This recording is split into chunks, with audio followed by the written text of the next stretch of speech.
ভার্সিটির পিছনের সাইডে আম গাছের নিচে দাঁড়িয়ে ঢিল ছুঁড়ছে তানহা জুথি।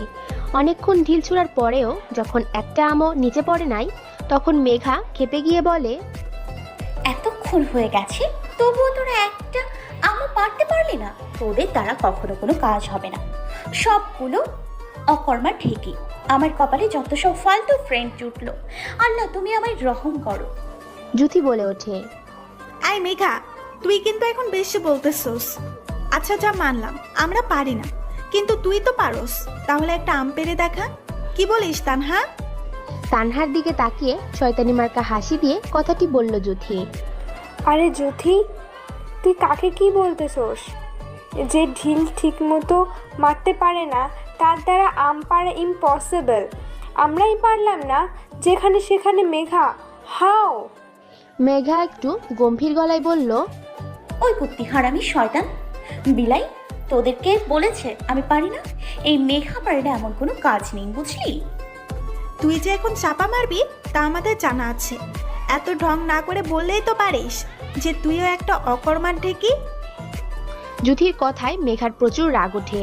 জুথির দিকে তাকিয়ে মেঘা বলে, শেওড়া গাছের পেতনি শাকচুনি কুত্তি, আমি অকর্মা ঠিকই, আমি চাপা মারি। দেখ এবার আমি কি কি করতে পারি। মেঘা গায়ের ওড়না কোমরে শক্ত করে বেঁধে আম গাছে উঠতে থাকে।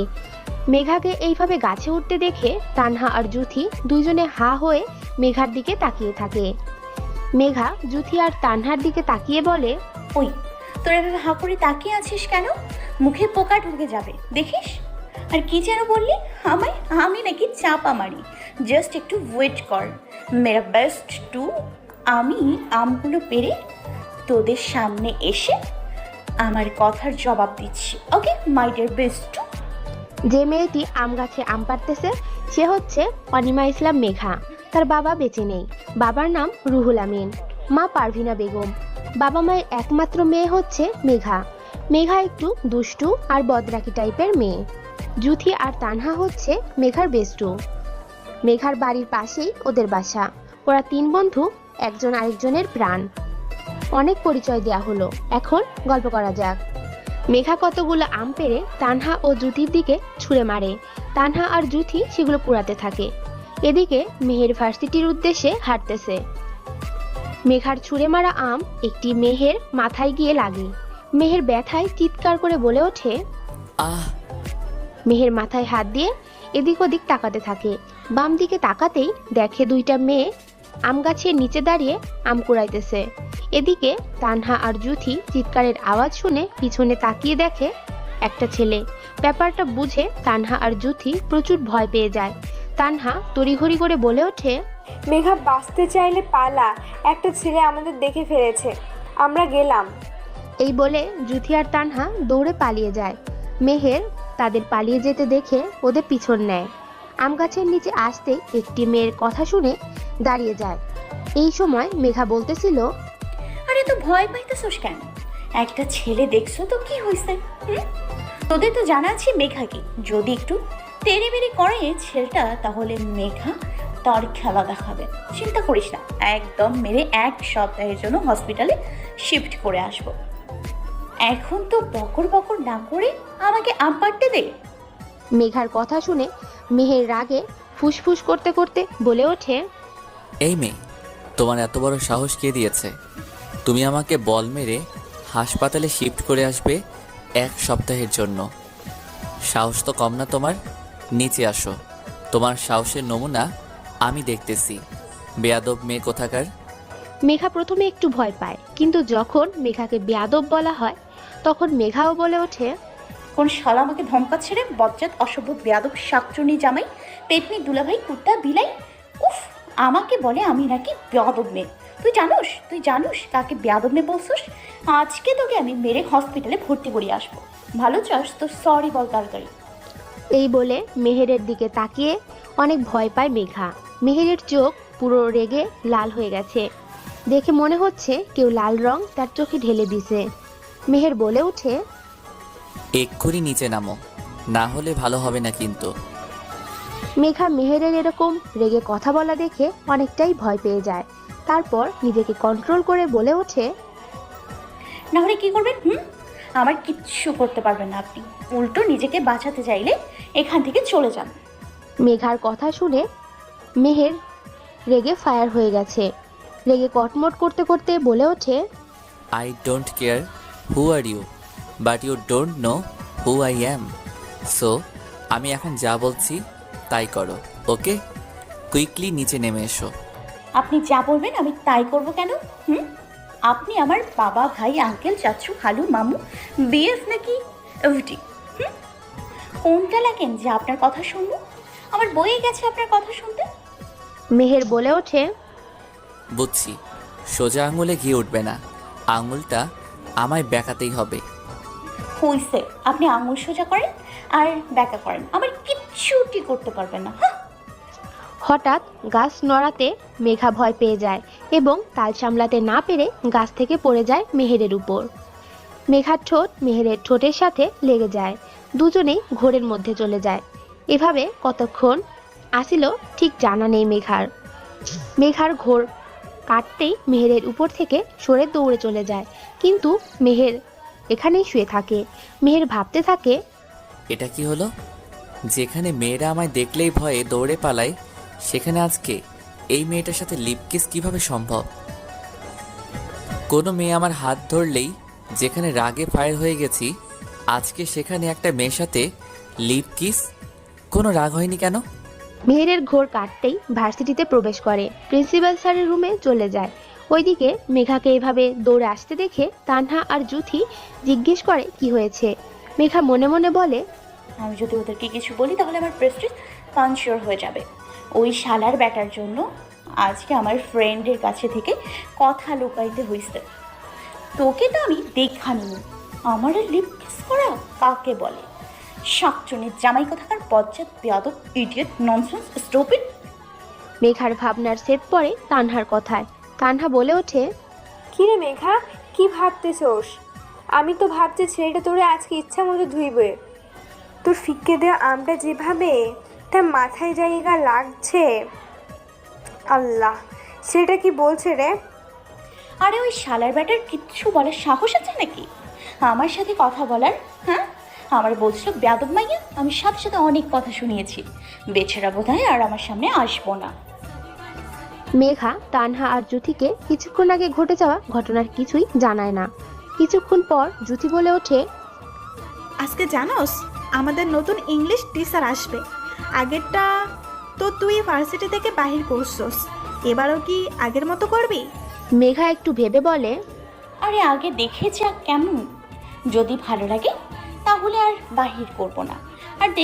আর যদি খারাপ হয়, বকাঝকা দেয়, ধমক দেয়, বেশি টিচারগিরি করে না, তখন বাহির করে দিব, বুঝলি? এই বলে ওরা তিনজনেই শয়তানি মার্কা হাসি দেয়। হাসি থামিয়ে তানহা বলে ওঠে, এখন চল ক্লাসে যায়, নাহলে পরে নতুন স্যারের সাথে দেখা করতে পারবো না। এই বলে তানহা হো হো করে হেসে উঠল। তখন মেঘা বলে ওঠে, চল তাড়াতাড়ি, দেখতে হবে তো কি মার্কাস স্যার আবার আসছে। এই বলে তানহা, জুথি, মেঘা ক্লাসে চলে যায়। অন্যদিকে মেহের প্রিন্সিপাল স্যারের রুমে এসে বলে, আসসালামু আলাইকুম স্যার, কেমন আছেন? ওয়ালাইকুম আসসালাম। আলহামদুলিল্লাহ, আমি ভালো আছি। তুমি কি ইশতিয়াক হোসেন মেহের? স্যার, আমি ইশতিয়াক হোসেন মেহের। এখানে নতুন ইংলিশ টিচার হিসেবে আমি জয়েন করেছি। ও হ্যাঁ, মনে পড়ছে, তুমি মেহের। আমি তোমার সকল কাগজপত্র দেখেছি, তুমি অনেক মেধাবী স্টুডেন্ট। আমি তোমাকে আগেই কিছু কথা বলে রাখি, ভার্সিটির মধ্যে কিছু ফাজিল পোলাপান আছে যারা তোমাকে খুব জ্বালাতন করবে। তুমি তাদের বুঝিয়ে পড়াশোনা করাবে, কেমন? মেহের একটা মুচকি হাসি দিয়ে বলে, স্যার আপনি চিন্তা করবেন না, আমি তাদের বুঝিয়ে পড়াশোনা করাবো। আপনি আমার উপরে বিশ্বাস রাখুন। আমার তোমার প্রতি অনেক বিশ্বাস আছে, তাই তোমাকে একটা চাকরি দিছি, জানি তুমি আমার কথা রাখবে। আচ্ছা, ক্লাসে চলো, তোমাকে স্টুডেন্টের সাথে পরিচয় করে দিয়ে আসি। হ্যাঁ স্যার, চলুন। এই বললেন মেহের আর প্রিন্সিপাল স্যার ভার্সিটির ফার্স্ট ইয়ার ক্লাসের উদ্দেশ্যে হাঁটা দেয়। ক্লাসের ভিতর প্রিন্সিপাল স্যারকে ঢুকতে দেখেই সকল স্টুডেন্ট দাঁড়িয়ে সালাম জানায়। স্যার সালামের উত্তর নেয়, তারপর সবার উদ্দেশ্যে বলেন যে, উনি মিস্টার ইশতিয়াক হোসেন মেহের, তোমাদের নতুন ইংলিশ টিচার। প্রিন্সিপাল স্যার আরও কিছু কথা বলে ক্লাস থেকে চলে যান। প্রিন্সিপাল স্যার ক্লাস থেকে চলে যেতেই মেহের স্টুডেন্টের উদ্দেশ্যে বলে ওঠে, তোমরা এতক্ষণে বুঝে গেছো যে আমি তোমাদের নতুন ইংলিশ টিচার, আর আমার পরিচয় তো প্রিন্সিপাল স্যারই দিয়েছেন। এখন তোমাদের পরিচয়টা আমি জানবো। আজকে কোনো ক্লাস হবে না, আমরা একে অপরের সাথে পরিচিত হব। কাল থেকে ক্লাস স্টার্ট করব। মেহেরের কথায় সকল স্টুডেন্ট ওকে স্যার বলে। সবাই এক এক করে তাদের পরিচয় দেয়। মেহের হঠাৎ খেয়াল করে লাস্টে বসে থাকা একটা মেয়ের ওপর। তখন মেহের মনে মনে ভাবতে থাকে, এটা ওই মেয়ে না যার সাথে আমার লিপ কিস হয়েছিল? ও, তার মানে আমার স্টুডেন্ট। এবার বোঝাবো তোমারে মিস, কত ধানে কত চাল। এই বলে মেহের মুখটা বাঁকিয়ে একটা ডেভিল মার্কা হাসি দেয়। তারপর মেহের মেঘার সামনে গিয়ে বলে ওঠে, এই যে মিস, কি করছেন? আপনার নাম কি? হঠাৎ কেউ এভাবে জিজ্ঞেস করায় মেঘা পিছনে তাকায়। পিছনে তাকিয়ে দেখে ওই ছেলেটা। মেঘা প্রচুর ভয় পেয়ে যায়। মনে মনে ভাবতে থাকে, এই ছেলেটা এখানে কি করছে? তার মানে কি উনি আমাদের নতুন ইংলিশ ক্লাস টিচার?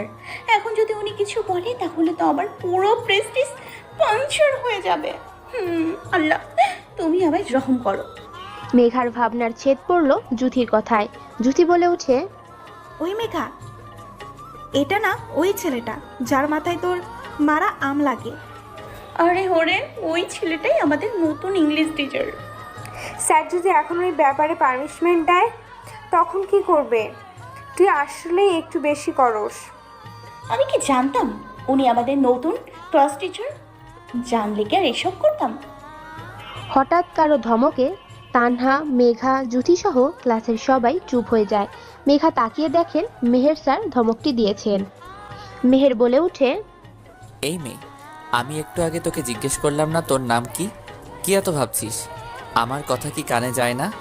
বেয়াদ্দপ মেয়ে কোথাকার। বাবা মা কি শিক্ষা দেয় নাই তোকে যে স্যার কিছু জিজ্ঞেস করলে তার উত্তর দিতে হয়? মেহেরের অপমান সহ্য করতে না পেরে মেঘা মাথা নিচু করে কাঁদতে থাকে। যখন মেহের মেঘার বাবা মায়ের কথা তুলে, মেঘা তখন সহ্য করতে না পেরে ক্লাস থেকে কাঁদতে কাঁদতে দৌড়ে চলে যায়। মেঘের চলে যাওয়া দেখে মনে মনে বলতে থাকে, ইস, আমি কি বেশি কথা বলে ফেলেছি নাকি? মেয়েটা একটু বেশি কষ্ট পেয়েছে। আমি ক্লাস শেষ করে সরি বলবো নে। এই বলে মেহের বাকি সবার পরিচয় জেনে ক্লাস থেকে বের হয়ে যায়। এভাবে সকল ক্লাস শেষ করে। মেহের মেঘাকে খুঁজতে থাকে সরি বলার জন্য। অন্যদিকে মেঘা ক্লাস থেকে বের হওয়ার পর ভার্সিটির পিছনে আম গাছের নিচে বসে অনেকক্ষণ কান্না করে। তারপর মেঘা নিজেই নিজেকে বলে, আরে আমি কেন কান্না করতেছি? শালার বেটা, তোর জন্য আজকে আমাকে কাঁদতে হইছে। তুই আমাকে সবার সামনে অপমান করছস, আমি তোকে ছেড়ে দিব না। এর শোধ আমি তুলবই। এই বলে মেঘা নিজেকে স্বাভাবিক করে বাড়ির পথে হাঁটা শুরু করে। কিছু পথ হাঁটার পর সামনে ফুচকাওয়ালাকে দেখে।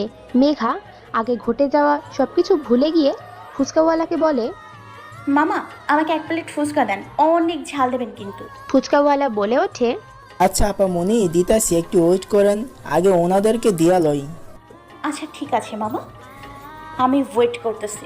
আপনি তাড়াতাড়ি বানাইয়া আমারে দেন। হঠাৎ মেঘা খেয়াল করলো কতগুলো ছেলে ফুচকা খেয়ে টাকা না দিয়ে চলে যাচ্ছে। এতে মেঘা জিজ্ঞেস করলো, এই যে ভাইয়ারা, ফুচকার টাকা না দিয়ে চলে যাচ্ছেন কেন? ফুচকার টাকা দিয়ে যান। তখন ফুচকাওয়ালা বলে ওঠে, আরে আপা মনি, আমার টাকা লাগবো না, আমি ওদের এমনিতেই খাওয়াই। মামা, এমনিতেই খাওয়ান মানে কি? এটা কি মামা বাড়ির আবদার পাইছেন নাকি যে দিতে বললেই আপনি দিয়ে দিলেন? তখন একটি ছেলে বলে ওঠে, এই মেয়ে, তুই একটু বেশি করতেছস। তুই জানোস আমরা কারা? আমাদের সাথে পাঙ্গা নিতে আসিস না। আমরা রিফাত ভাইয়ের লোক। আমাদের কথা শুনলে যেখানে বড় বড় লোকেরা তাদের চেয়ার ছেড়ে দেয়, সেখানে তুই সামান্য ফুচকাওয়ালা হয়ে আমাদের থেকে টাকা নিবে? এই বলে সবাই হো হো করে হেসে ওঠে। ওদের হাসি দেখে মেঘার প্রচুর রাগ উঠে যায়। মেঘা রেগে বলে, তোরা রিফাত টিফাত যারই লোক হোস না কেন, আমার তাতে কোনো মাথা ব্যথা নেই। আমি তোদের বলেছি মামার ফুচকার টাকা দিয়ে যেতে, তার মানে দিয়ে যাবি। তা না হলে তোরা একটাও এখান থেকে যেতে পারবি না।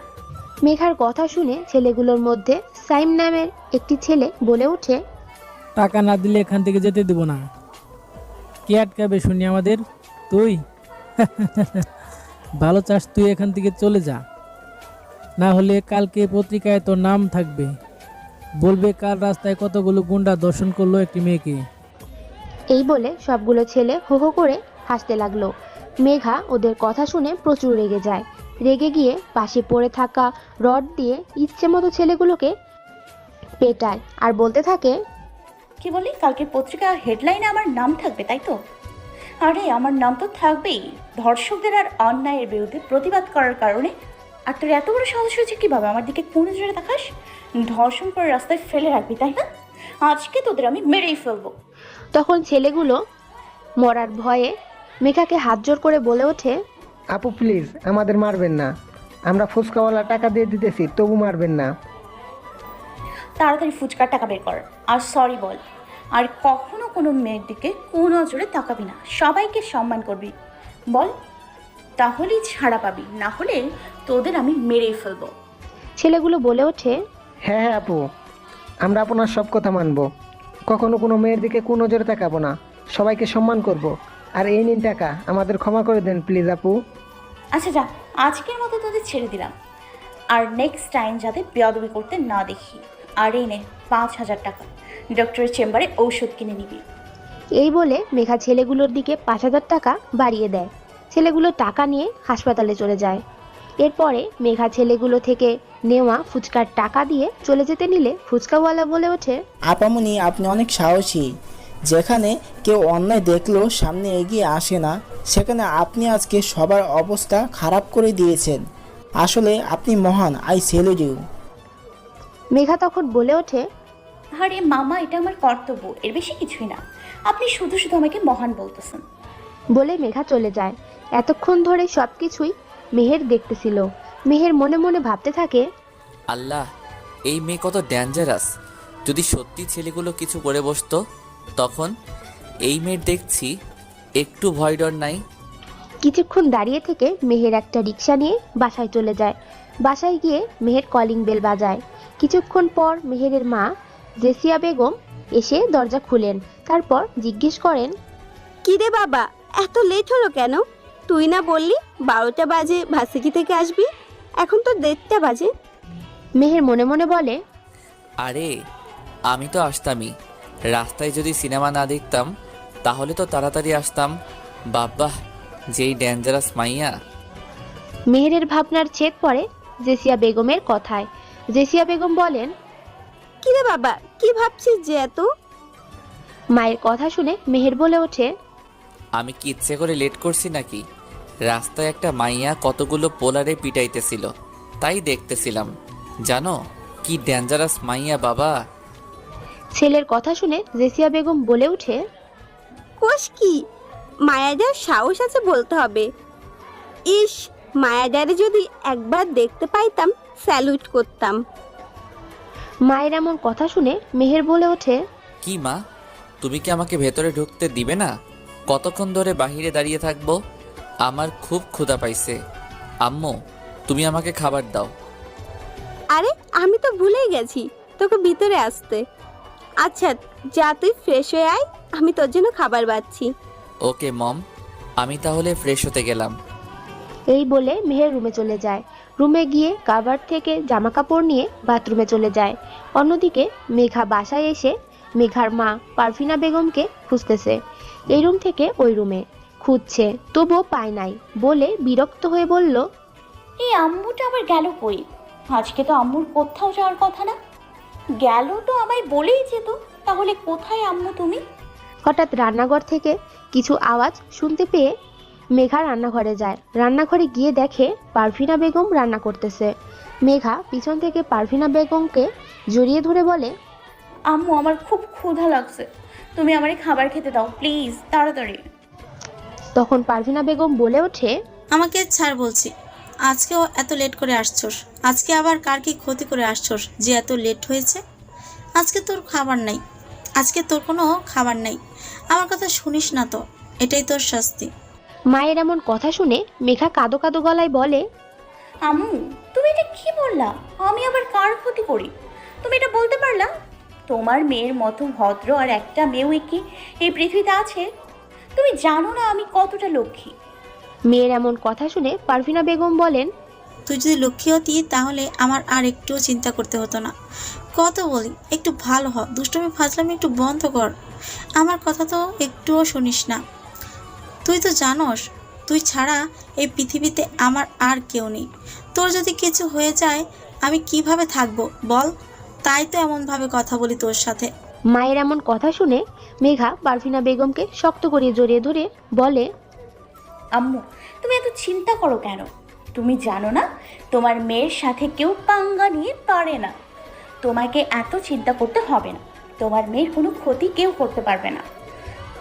তুমি নিশ্চিন্তে থাকো, ওকে মাই ডিয়ার আম্মু। এই বলে মেঘা তার আম্মুর গালে একটি কিস করে।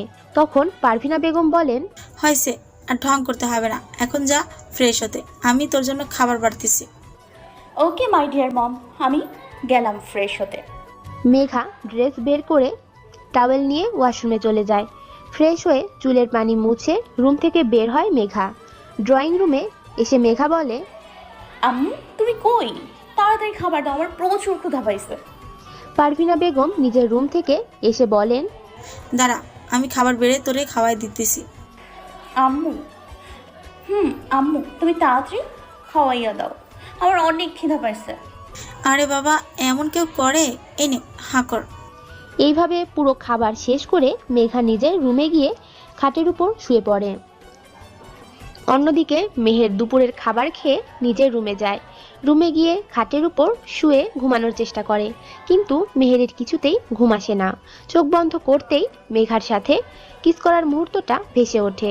যতবার চোখ বন্ধ করে ততবারই মেঘার চেহারা ভেসে ওঠে।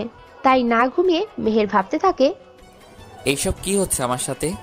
যখনই ঘুমানোর একটু চেষ্টা করি তখনই ওই মেয়েটার চেহারা আমার সামনে ভেসে ওঠে কেন? বারবার মনে পড়ছে ওর সাথে কিস করার মুহূর্তটা। এভাবে মেঘাকে নিয়ে ভাবতে ভাবতে মেহের একসময় ঘুমিয়ে পড়ে।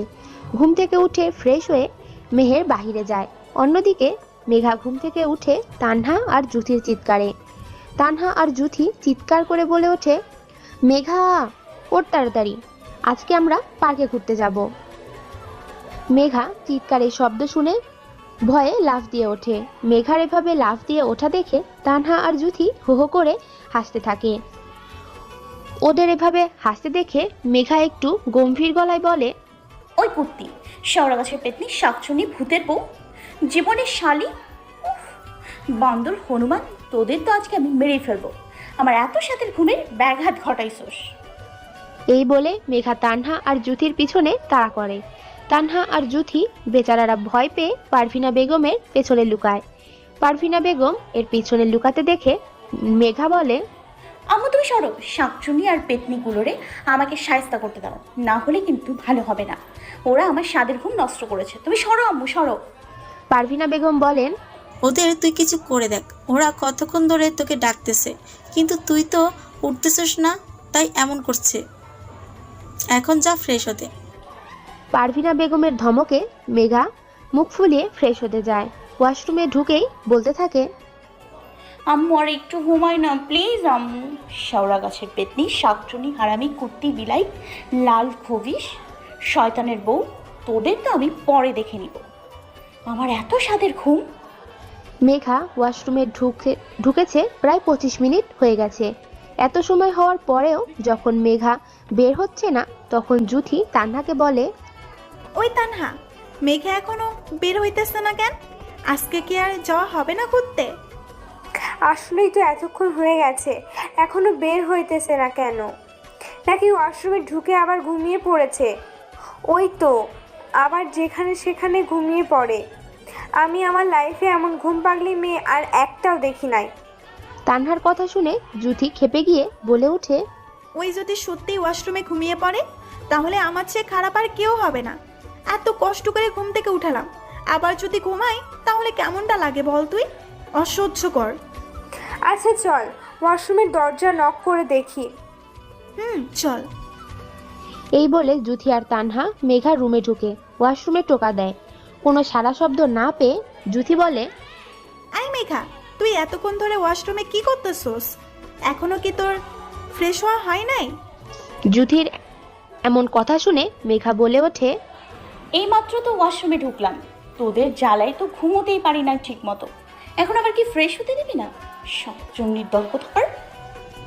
মেঘার এমন কথা শুনে জুথি অবাক হয়ে বলে ওঠে, কি ওয়াশরুমে ঢুকছোস? 30 মিনিট হয়ে গেছে আর তুই বলতেছোস মাত্র ঢুকছোস ওয়াশরুমে? আল্লাহ! জুথির কথা শুনে মেঘা মনে মনে বলতে থাকে, কখন 30 মিনিট হয়ে গেল, আমি তো টেরই পেলাম না। যাই বাবা, তাড়াতাড়ি ফ্রেশ হয়ে নি, যে খেপে গেছে ওরা। এই বলে মেঘা 5 মিনিট পর ফ্রেশ হয়ে ওয়াশরুম থেকে বের হয়। মেঘাকে ওয়াশরুম থেকে বের হতে দেখে তানহা বলে, আসছেন আমাদের মহারানী। তো মহারানী, আপনার ফ্রেশ হওয়া হয়েছে কি? হইলে বইলেন, তাহলে আমরা যাইতাম। হয়েছে আবার দাসীগণ, জানোই তো তোমরা মহারানীদের একটু বেশি সময় লাগে ফ্রেশ হতে।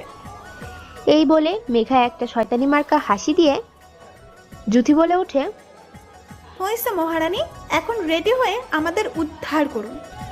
10 মিনিট পর রেডি হয়ে পারভিনা বেগমকে বলে মেঘা, জুথি, তানহা বাড়ির বাইরে আসে। তারপর ওরা 3 জন একটি অটোতে উঠে একটা পার্কে যায়। অটো ভাড়া দিয়ে পার্কের ভেতরে ঢুকে যায় ওরা 3 জন। তারপর পুরো পার্কে ঘুরতে থাকে ওরা। কিছুক্ষণ পর ওরা 3 জন একটা বেঞ্চের উপর বসে।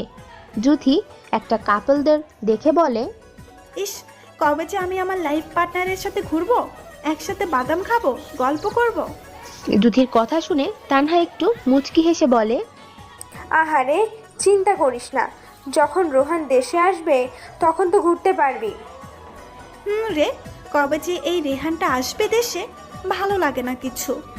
আরে কান্না করিস না, আসবে তো। ওদের এইসব কথা শুনে মেঘা বলে, তোদের তো তাও আছে, ঘুমোতে পারিস না তো প্রবলেম নেই, কথা তো বলতে পারোস। আমি। মেঘা আর বলে না, চুপ করে থাকে। মেঘার চুপ করে থাকা দেখে তানহা বলে ওঠে, আচ্ছা মেঘা, তুই এখনো কি সেই ছেলেটার জন্য পড়ে থাকবি?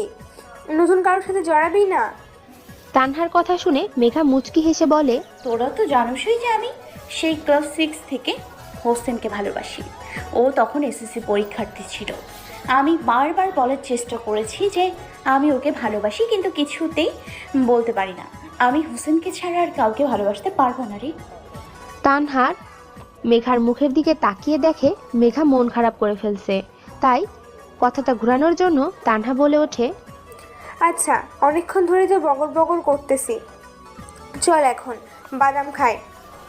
মেঘা আর জুথি দুজনে বলল, চল বাদাম নিয়ে আসি, তারপর গল্প করা যাবে না।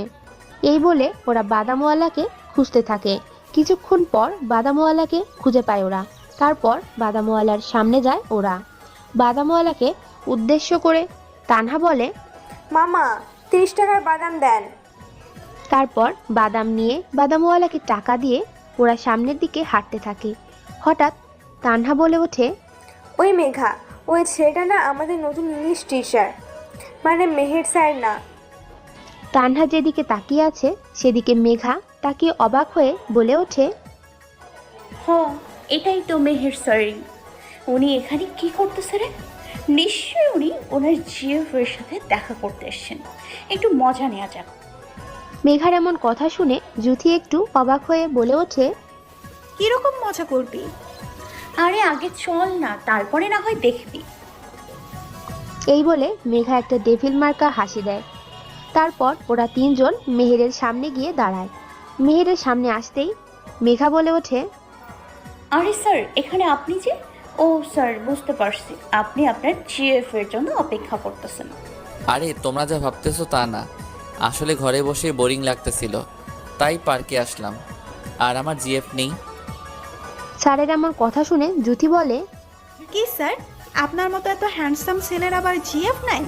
এটা বিশ্বাস করা যায় না স্যার। স্যার, আপনি আমাদের বলতে পারেন, আমরা কাউকে বলবো না।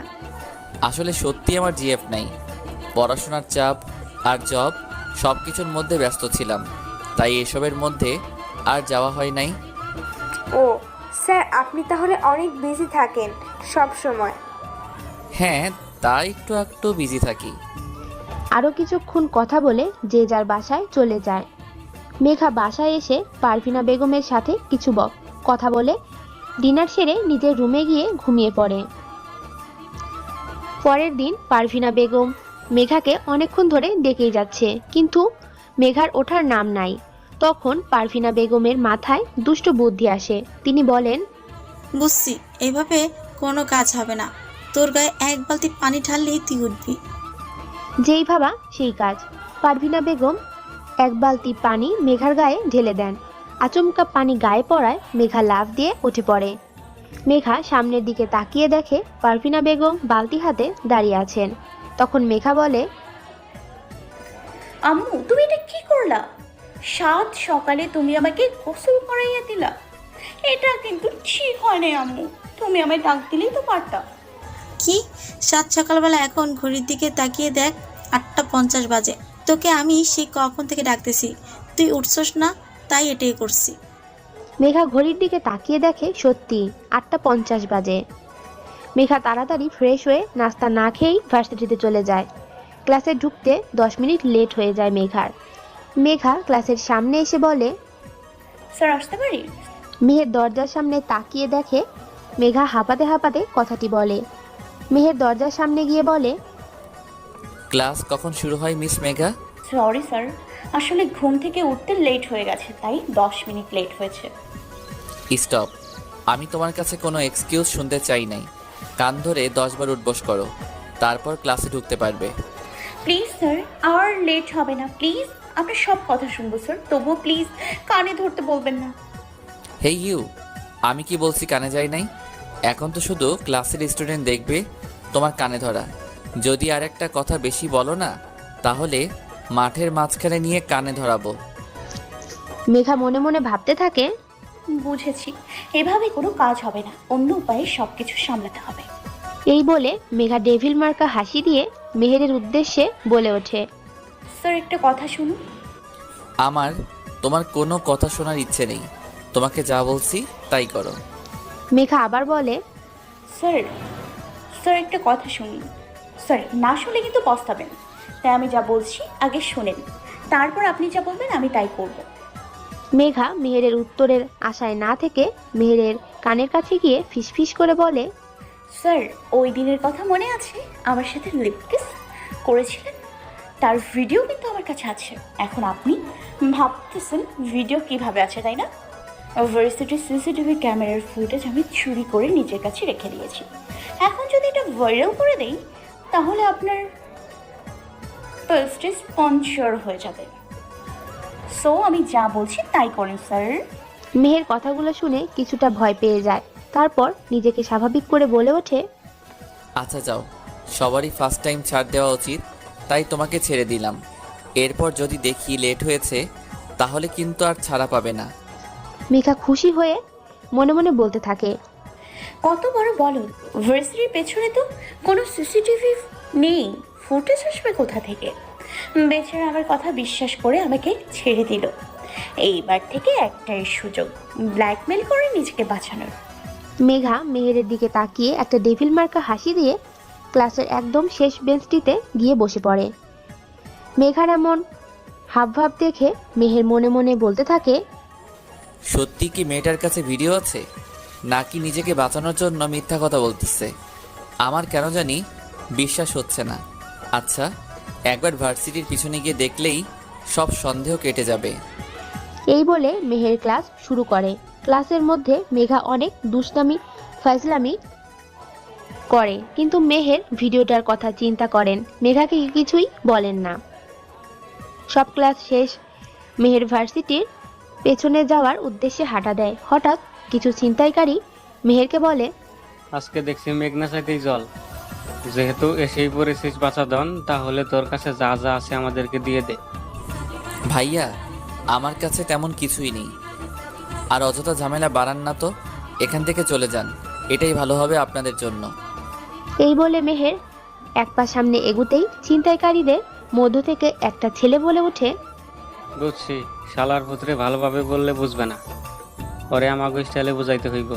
ছিনতাইকারীদের কথা শুনে মেহেরের প্রচন্ড রাগ উঠে যায়।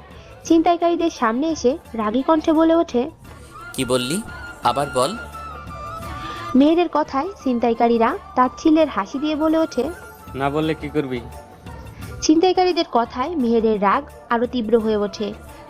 ওরে আমার ভদ্র খোকা, কি বলেছে শুনতে চাস? আমরা বলছি তোরে শালার পুত, কি করবি এবার বল। মেহের ওদের আর কোনো কথা বলতে না দিয়ে ওরা ধরা পেটাতে থাকে। এক একজন মায়ের খেয়ে মাটিতে গড়াগড়ি খাচ্ছে। দূর থেকেই সব কিছুই মেঘা দেখছে। কিছুক্ষণ আগে মেঘা অতীত। ইস, আজকে তো আম খাওয়ার কথা ভুলেই গিয়েছি। ঘুম থেকে লেট করে ওঠায় আজকে আর আমি খাওয়াই হলো। এই বলে মেঘা ভার্সিটির পিছনে আসতে থাকে। হঠাৎ চিল্লাচিল্লির শব্দে মেঘার সামনে তাকিয়ে ভয় পেয়ে যায়। একটা শুকনো ঢোক গিলে গাছের আড়ালে চলে যায়। গাছের আড়াল থেকে সবকিছুই দেখে মেঘা। মনে মনে বলতে থাকে, আল্লাহ, এই পোলার এত তেজ! আমি বাবার কখনো এর পেছনে লাগতে যাব না। এই কানে ধরলাম। ওইদিকে ছিনতাইকারীদের অবস্থা খারাপ দেখে মেহের নিজেই বলে উঠল, এখান থেকে তাড়াতাড়ি ভাগ। আমার সামনে থাকলে আমি নিজের রাগ কন্ট্রোল করতে পারবো না। তাড়াতাড়ি চলে যা। তোরা জানোস না আজ আমাকে গালি দিয়ে কত বড় ভুল করছস। মেহেরের কথায় ছিনতাইকারীগুলো ভয় পেয়ে সরি সরি বলে দৌড়ে পালিয়ে যায়। ওইদিকে মেঘা এখনো দাঁড়িয়ে আছে। মেঘা মনে মনে বলতে থাকে, হায় আল্লাহ, সামান্য গালি দেওয়ার কারণে পোলাগুলোর অবস্থা এমন করছে। আল্লাহ, কই আমার সঙ্গে তো তেমন কিছুই করে নাই। আমিও তো ব্যাটারি কম গালি দেই নাই। মেহের ওখান থেকে চলে যেতেই মেঘা সেখানে গিয়ে দেখে একটা ফোন মাটিতে পড়ে থাকতে। মেঘা ফোনটা হাতে নিয়ে বলে ওঠে, এটা আবার কার ফোন? বোধহয় ছিনতাইকারীগুলোর মধ্যে কোনো একটার হবে। মেঘা ফোনের স্ক্রিনে তাকিয়ে দেখেন মেহের স্যারের পিক। ওহ, তাহলে এটা স্যারের ফোন। কাল স্যারের সাথে দেখা হলে ফোনটা ফেরত দিব নে। মেঘা কি যেন ভেবে নিজে নিজেই বলে ওঠে। আচ্ছা, স্যারের ফোনটা একটু ঘাটলে কেমন হয়? এই বলে মেঘা ফোনের স্ক্রিনে তাকিয়ে বলে, আরে বা, এ তো দেখছি মেঘ না চাইতে জল। একদিক দিয়ে ভালোই হলো ফোনের লক না থাকায়। মেঘা ফোনের সব অ্যাপসে ঢুকে ঘাটাঘাটি করে। লাস্টে কি যেন মনে করে গ্যালারিতে ঢুকে মেঘা মেহেরের প্রত্যেকটা ছবি দেখে বারবার ক্রাশ খাচ্ছে। আল্লাহ, কি কিউটের ডিব্বারে ভাই! ইচ্ছে করে চকলেটের মতো চিবিয়ে খেয়ে ফেলি। হঠাৎ একটা পিকের উপর চোখ যেতেই মেঘা অবাক, এর চরম পর্যায়ে পৌঁছে যায়। অনেকক্ষণ পিকটার দিকে তাকিয়ে থাকে মেঘা। কখন যে চোখ দিয়ে পানি এসে পড়ে মেঘা তা বুঝতে পারে না। মেঘা চোখের পানি মুছে মৃদু হেসে বলে, হোসেন, আমার হোসেন, আজ আমি তোমাকে খুঁজে পেয়েছি। মেঘা খুশি মনে বাড়ি ফিরে যায়। বাড়ির দরজা খুলতেই মেঘা পারভিনা বেগমকে জড়িয়ে ধরে অনেক চুমু দেয়। আচমকা মেয়ের এমন ব্যবহারে পারভিনা বেগম অবাক হয়ে জিজ্ঞেস করেন, কি ব্যাপার, আজকে আমার মেয়েকে এত খুশি দেখাচ্ছে কেন? মায়ের এমন চিন্তা করতে দেখে মেঘা ফিক করে হেসে দেয়। হাসতে হাসতে মেঘা বলে, আম্মু, আজকে আমি অনেক খুশি, অনেক খুশি। ইচ্ছে তো করছে আমার এখন লুঙ্গি ডান্স দিতে। মেয়ের এমন কথা শুনে পারভিনা বেগম অনেক অবাক হয়। মেঘাকে জিজ্ঞেস করেন, তোরা তো খুশি হওয়ার কারণ কি, আমি কি জানতে পারি? মা জানো, আজকে আমি আমার ভালোবাসার মানুষকে খুঁজে পেয়েছি। তুমি জানো, আমি আজকে হোসেনকে খুঁজে পেয়েছি। পারভিনা বেগম ভ্রু নাচিয়ে বলে ওঠেন, হোসেনকে ভালোবাসার মানুষ মানে? মায়ের কথা শুনে মেঘার ঘোর কাটে। মেঘা জিভে কামড় দিয়ে বলে, না আসলে মা, মানে না কিছু না আম্মু, মুখ ফুসকে ভুলে বলে ফেলেছি। মুখ ফসকে বলেছে তাই না? বুঝি বুঝি, সব বুঝি। মায়ের এমন কথা শুনে মেঘা কিছুটা ভয় পেয়ে যায়। কাদো কাদো ফেস নিয়ে পারভিনা বেগমের দিকে তাকায়। মেয়ের এমন অবস্থা দেখে পারভিনা বেগম হো হো করে হেসে ওঠেন। মা কিভাবে হাসতে দেখে মেঘা অবাক হয়ে পারভিনা বেগমকে জিজ্ঞেস করে, আম্মু, তুমি হাসতেছো কেন? কি ভেবেছিলেন আমি বকবো তোকে? আরে পাগল, আমি উল্টো খুশি হয়েছি যে তুই তোর ভালোবাসার কথা আমাকে বলছস। মায়ের এমন কথা শুনেন মেঘা পারভিনা বেগমকে জড়িয়ে ধরে বলে, আমার লক্ষ্মী আম্মু। এভাবে আরো দুষ্টু মিষ্টি কথা বলতে থাকে। রাতে ডিনার সেরে মাত্রই মেঘা তার রুমে বিছানায় ঢফ করে শুয়ে পড়ে আর ভাবতে থাকে, ইস, ওনার সাথে বেশি খারাপ ব্যবহার করে ফেলেছি, নিশ্চয় আমাকে ক্ষমা করবে না। আমি এখন থেকে আর ওনাকে জ্বালাবো না। সামনে বসন্তের উৎসবে ওনাকে আমার মনের কথা বলবো। এসব কথা ভাবতে ভাবতে মেঘা ঘুমিয়ে পড়ে। আজ মেঘা সকালে তাড়াতাড়ি ঘুম থেকে ওঠে, ফ্রেশ হয়ে নাস্তা খেয়ে বাড়ি থেকে বের হয়। বটতলার নিচে দাঁড়িয়ে জুথি আর তানহার জন্য অপেক্ষা করতে থাকে। কিছুক্ষণ পর জুথি আর তানহাকে আসতে দেখে। মেঘা ওদের সামনে যায়। মেঘা সামনে যেতেই জুথি বলে, ওই তানহা, আজকে সূর্য কোন দিকে উঠেছে রে?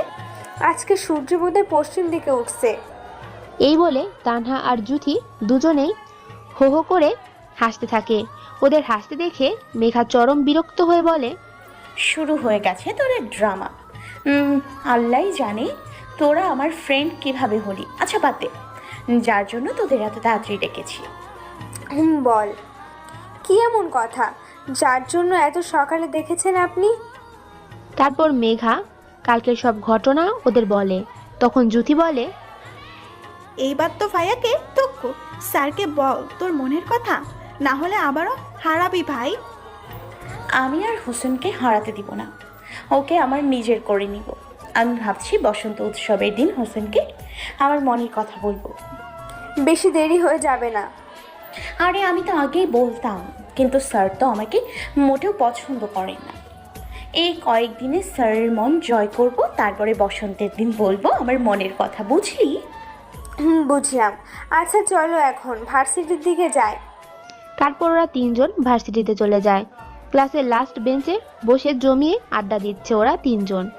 আড্ডার মাঝখানে তানহা বলে, ওই মেঘা, তুই কি স্যারের ফোন ফেরত দিছোস? তানহার কথা শুনে মেঘা বলে ওঠে, আরে যা, আমি তো খেয়ালই করিনি যে আমার কাছে স্যারের ফোন। তার মানে তুই স্যারের ফোন ফেরত দিস নাই? আল্লাহ, নিশ্চয়ই স্যার ফোন খুঁজতে খুঁজতে হয়রান হয়ে গেছে।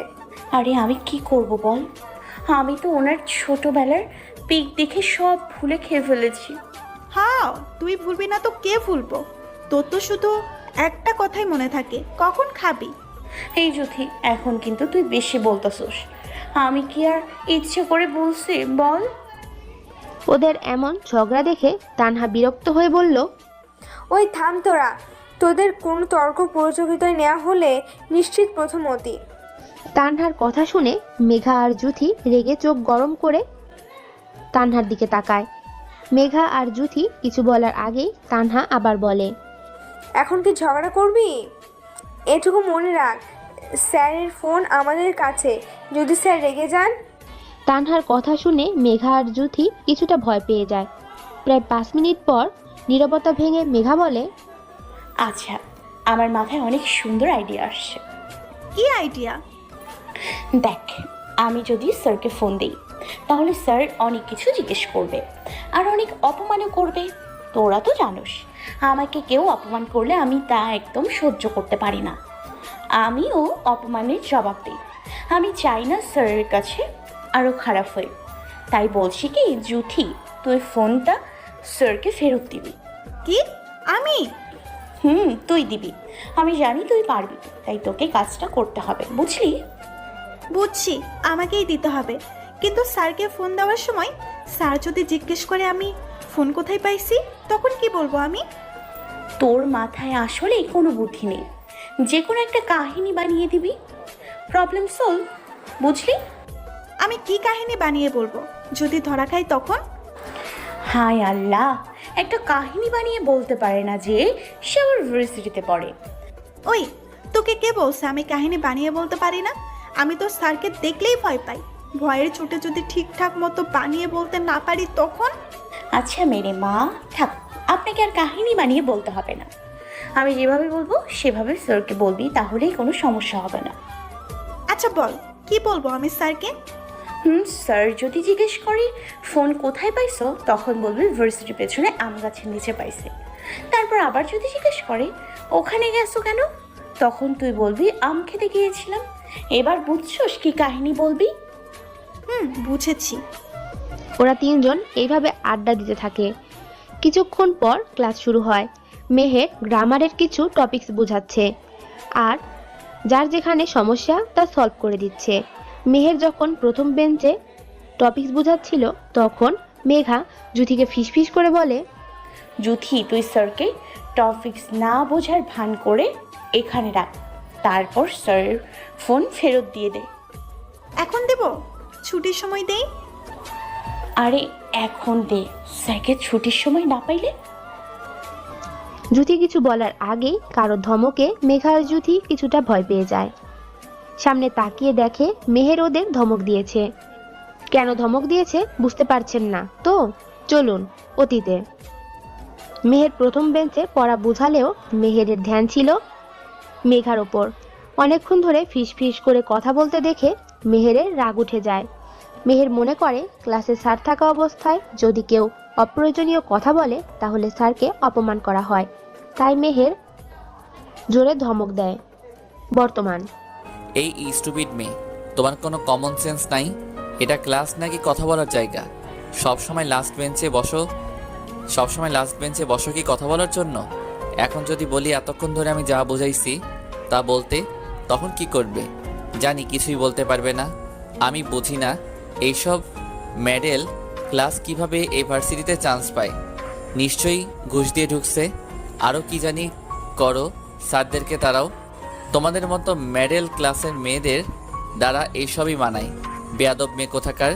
মেহের কথায় প্রথমে ভয় লাগলেও মেঘাকে নিয়ে এত নিচ মনের চিন্তা ভাবনা দেখে মেঘা অবাক হয়ে যায়। মেঘা ভেবেছিল মেহের একটা ভদ্র ঘরের ছেলে। মেঘার ভাবনার ছেদ পড়ে মেহেরের কথায়। এখন তো চুপ থাকবাই, কিছু বলবাই বা কিভাবে? সারাক্ষণ তো বয়ফ্রেন্ডকে কি বলছে, কি দিছে, কখন কোথায় গেছি তা ফ্রেন্ডকে তো জানাতে হবে, তাই না? মেহের আর কিছু বলতে পারে না। মেঘা রেগে গিয়ে বলে, স্যার, একজনের সম্পর্কে না জেনে এত কিছু বলা ঠিক না। কি জানি বললেন? আমি মডেল ক্লাসের মেয়ে। ওকে ফাইন, আমি মডেল ক্লাসের মেয়ে। আমি না জানতাম না যে অন্যায়ের বিরুদ্ধে প্রতিবাদ করা, মেয়েদের সতীত্ব হরণ থেকে বাঁচানো, বখাটে ছেলেদের শাস্তি দেওয়া মডেল ক্লাসের মেয়েদের কাজ। যদি এইসব মডেল ক্লাসের মেয়েদের কাজ হয় তাহলে আমি বলবো সমাজে যাতে সব মেয়েরাই এমন হয়। একটানে কথাগুলো বলে একটা দীর্ঘশ্বাস ফেলে আবার বলে, আমি ঘুষ দিয়ে ঢুকছি এই ইউনিভার্সিটিতে, তাই তো? আরে স্যার, আপনি যদি তাই ভেবে থাকেন তাহলে আপনার ধারণা সম্পূর্ণ ভুল। আপনি হয়তো জানেন না যে আমি নিজের যোগ্যতায় সর্বোচ্চ নাম্বার পেয়ে এই ইউনিভার্সিটিতে ভর্তি হয়েছি। স্যার, আপনি হয়তো জানেন না যে আমি এই ইউনিভার্সিটির টপ স্টুডেন্টের মধ্যে একজন। মেঘার কথায় মেহের মনে মনে ভাবে, আসলেই মেয়েটার সম্পর্কে না জেনে অনেক কিছু বলে ফেলছি। আর ওর সম্পর্কে আমার জানার কোনো ইন্টারেস্ট ছিল না।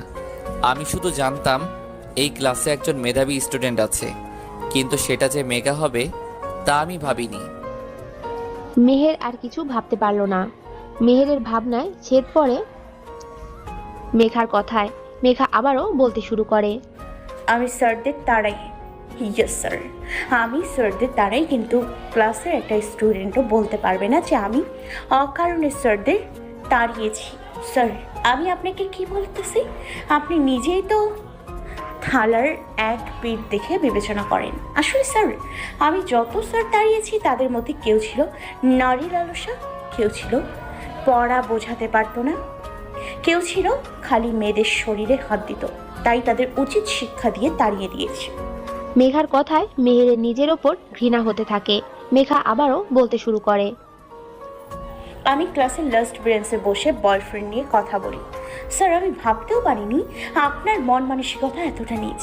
আরে স্যার, আমি আপনার ফোন ফেরত দেওয়ার কথা বলছিলাম। ফোনের কথা শুনে মেহের মনে মনে বলে, ফোন? আমার ফোন তো কাল থেকে খুঁজে পাই না, তাই ভাবছি আজকে নতুন ফোন কিনবো। কিন্তু আমার ফোন ওদের কাছে কেন? মেহেরকে অন্যমনস্ক দেখে মেঘা বলে, কি স্যার, আপনার ফোন আমার কাছে কিভাবে এলো, তাই তো?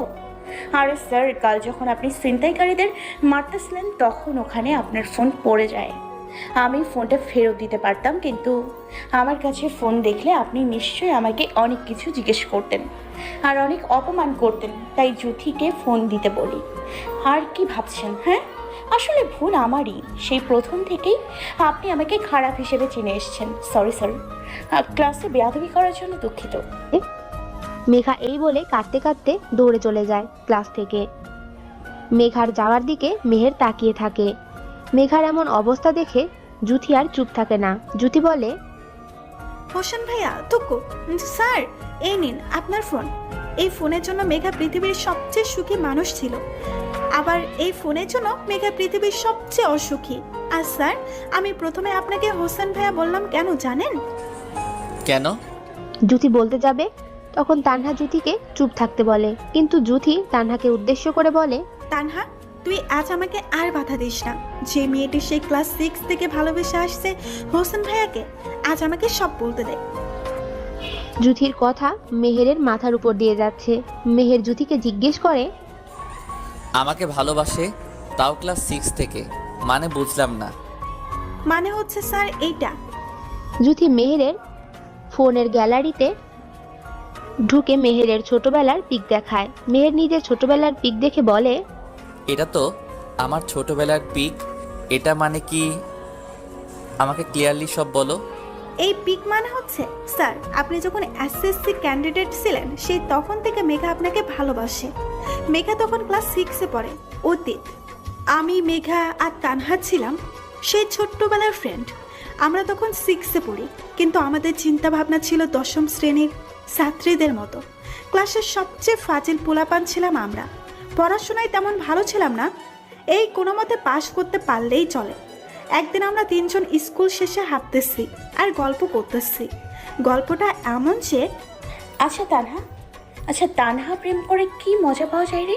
প্রেম করলে নিজের টাকা ভাঙতে হয় না, বয়ফ্রেন্ডের টাকায় বিন্দাস চলা যায়। আচ্ছা বেচারাকে টাকা দিয়ে আমরা চললে ওরা চলবো কেমনে? রাস্তায় থালা হাতে নিয়ে নাকি? হরে, আমাদের বয়ফ্রেন্ড যে হবে তাকে তো 2 দিনে রাস্তায় থালা নিয়ে বসতে হবে। আহারে বেচারা, আমার তো এখন জানুটা লাইগা দরদ লাগতেছে। কেন রে, বয়ফ্রেন্ডের জন্য কষ্ট লাগে নাকি? আরে কষ্ট তো আমারও লাগতেছে, যখন আমাদের কাছে থালা নিয়ে টাকা চাইবো তখন। এই বলে আমরা 3 জন হো হো করে হেসে উঠলাম। হঠাৎ মেঘা একটা ছেলে দেখে এক মনে তাকিয়ে থাকে। অনেকক্ষণ ধরে কথা বলছি, কিভাবে মেঘা কিছু বলছে না দেখে মেঘার দিকে তাকিয়ে দেখি ও আপনাকে দেখছে। আমি একটু গলা খাকারি দিয়ে বললাম, তো মিস, এক মনে কি দেখছেন যে আমরা এত কিছু জিজ্ঞেস করছি তার দিকে আপনার কোনো হিলদোল নাই? আমার কথায় মেঘার তবুও কোনো ভাবান্তর দেখলাম না। মেঘা ঘোল লাগানো কণ্ঠে বলে, এক অপরূপ সুন্দর রাজকুমারকে দেখছি। আমি আর তানহা মেঘার এমন কথা শুনে ভেতরে ভেতরে হাসতে হাসতে শেষ। তবুও নিজেকে কন্ট্রোল করে আবার বলি, তো সে যে রাজকুমার কিভাবে বুঝলে? ঠিক ওর মতো আমার রাজকুমারের ঠোঁটের ডান পাশে একটা তিল আছে। ও যেরকম ফর্সা ঠিক তেমনই আমার রাজকুমারও। ওর হাঁটা চলা, কথার ধরন, কণ্ঠ লম্বা, চুলের স্টাইল সব কিছুই আমার রাজকুমারের মতো। মেঘার এমন ক্রাশ খাওয়া দেখে আমি আর তানহা আর হাসি আটকাতে পারলাম না। আমরা 2 জন হো হো করে হি হি কইরা হাসতে থাকি। আমাদের এমনভাবে হাসতে দেখে মেঘার হুঁশ ফিরে। মেঘা ফ্রুকুসকিয়ে আমাদের দিকে তাকিয়ে বলে, কি রে, তোরা এমন করে হাসতেছিস কেন? তোদের আবার জিনে ধরলো নাকি? মেঘার কথায় আমরা 2 জন আবার হাসতে থাকি। অনেকবার হাসি থামানোর চেষ্টা করি, কিন্তু কিছুতেই থামাতে পারছিলাম না। তবুও অনেক কষ্টে হাসি থামিয়ে আমি বলি, আমাদের আবার কি হবে? আগে বল, তোর কি হয়েছে? কি তোকে আবার জিনভূত ভর করেছে নাকি? আমার কথায় মেঘা কিছুটা বিরক্ত হয়ে বলে, আমাকে কোনো জিন ভূত ভর করতে পারবে না। মাই ডিয়ার ওর্ডবি হাজব্যান্ড ওদের ফালুদা করে ছাড়বে। আমরা এবার উচ্চস্বরে হাসতে লাগলাম। অনেক কষ্টে হাসি চেপে রেখে বললাম, তো শুনি, কে আমাদের উডবি দুলাফাই? ওই ছেলেটা নাকি রে? শৈতানি মার্কা হাসি দিয়ে কথাটা জিজ্ঞেস করলাম। আমার কথাই মেঘা একটু থতমত খেয়ে বলে, আরে তোরা যা ভাবতেছিস তা না। তো কি শুনি? আরে বুঝুস না, চুরি করতে গিয়ে ধরা পড়ছে, এই লাইগা এত তুতলাইতাছে। আমার কথায় মেঘা একটু খেপে গিয়ে বলে, ওই জ্যোতির বাচ্চা জ্যোতি, তোর এত সাহস কেমনে হয় আমাকে চোর বলার? আমি কোন দিন তোর কি চুরি করছি হ্যাঁ, যে আমায় চোর বলতেছিস? হিসেব করলে তো তোকে চোর বলা যায়। তুই এই পর্যন্ত আমার ব্যাগ থেকে 238 টাকা চুরি করছস। আইসে নিজের দোষ আমার উপর চাপাতে, চুন্নি কোথাকার। এই বলে মেঘা হো হো করে হাসতে থাকে। আমি রেগে বললাম, আমি চুরি করছি নাকি? তোকে তো পরে বলে দিচ্ছি। আচ্ছা মানছি আমি না হয় প্রথমে না বলে টাকা নিচ্ছি, পরে তো তোকে জানাইছি। আচ্ছা ওইসব বাদ দে, আর বল ক্রাশ খেলে নাকি ছেলেটার উপর? আমার কথায় মেঘা একটু থতমত খেয়ে বলে, আসলে ক্রাশ খাইছি কিনা জানি না, কিন্তু ভালো লাগছে ছেলেটাকে। ওমা তাই নাকি রে?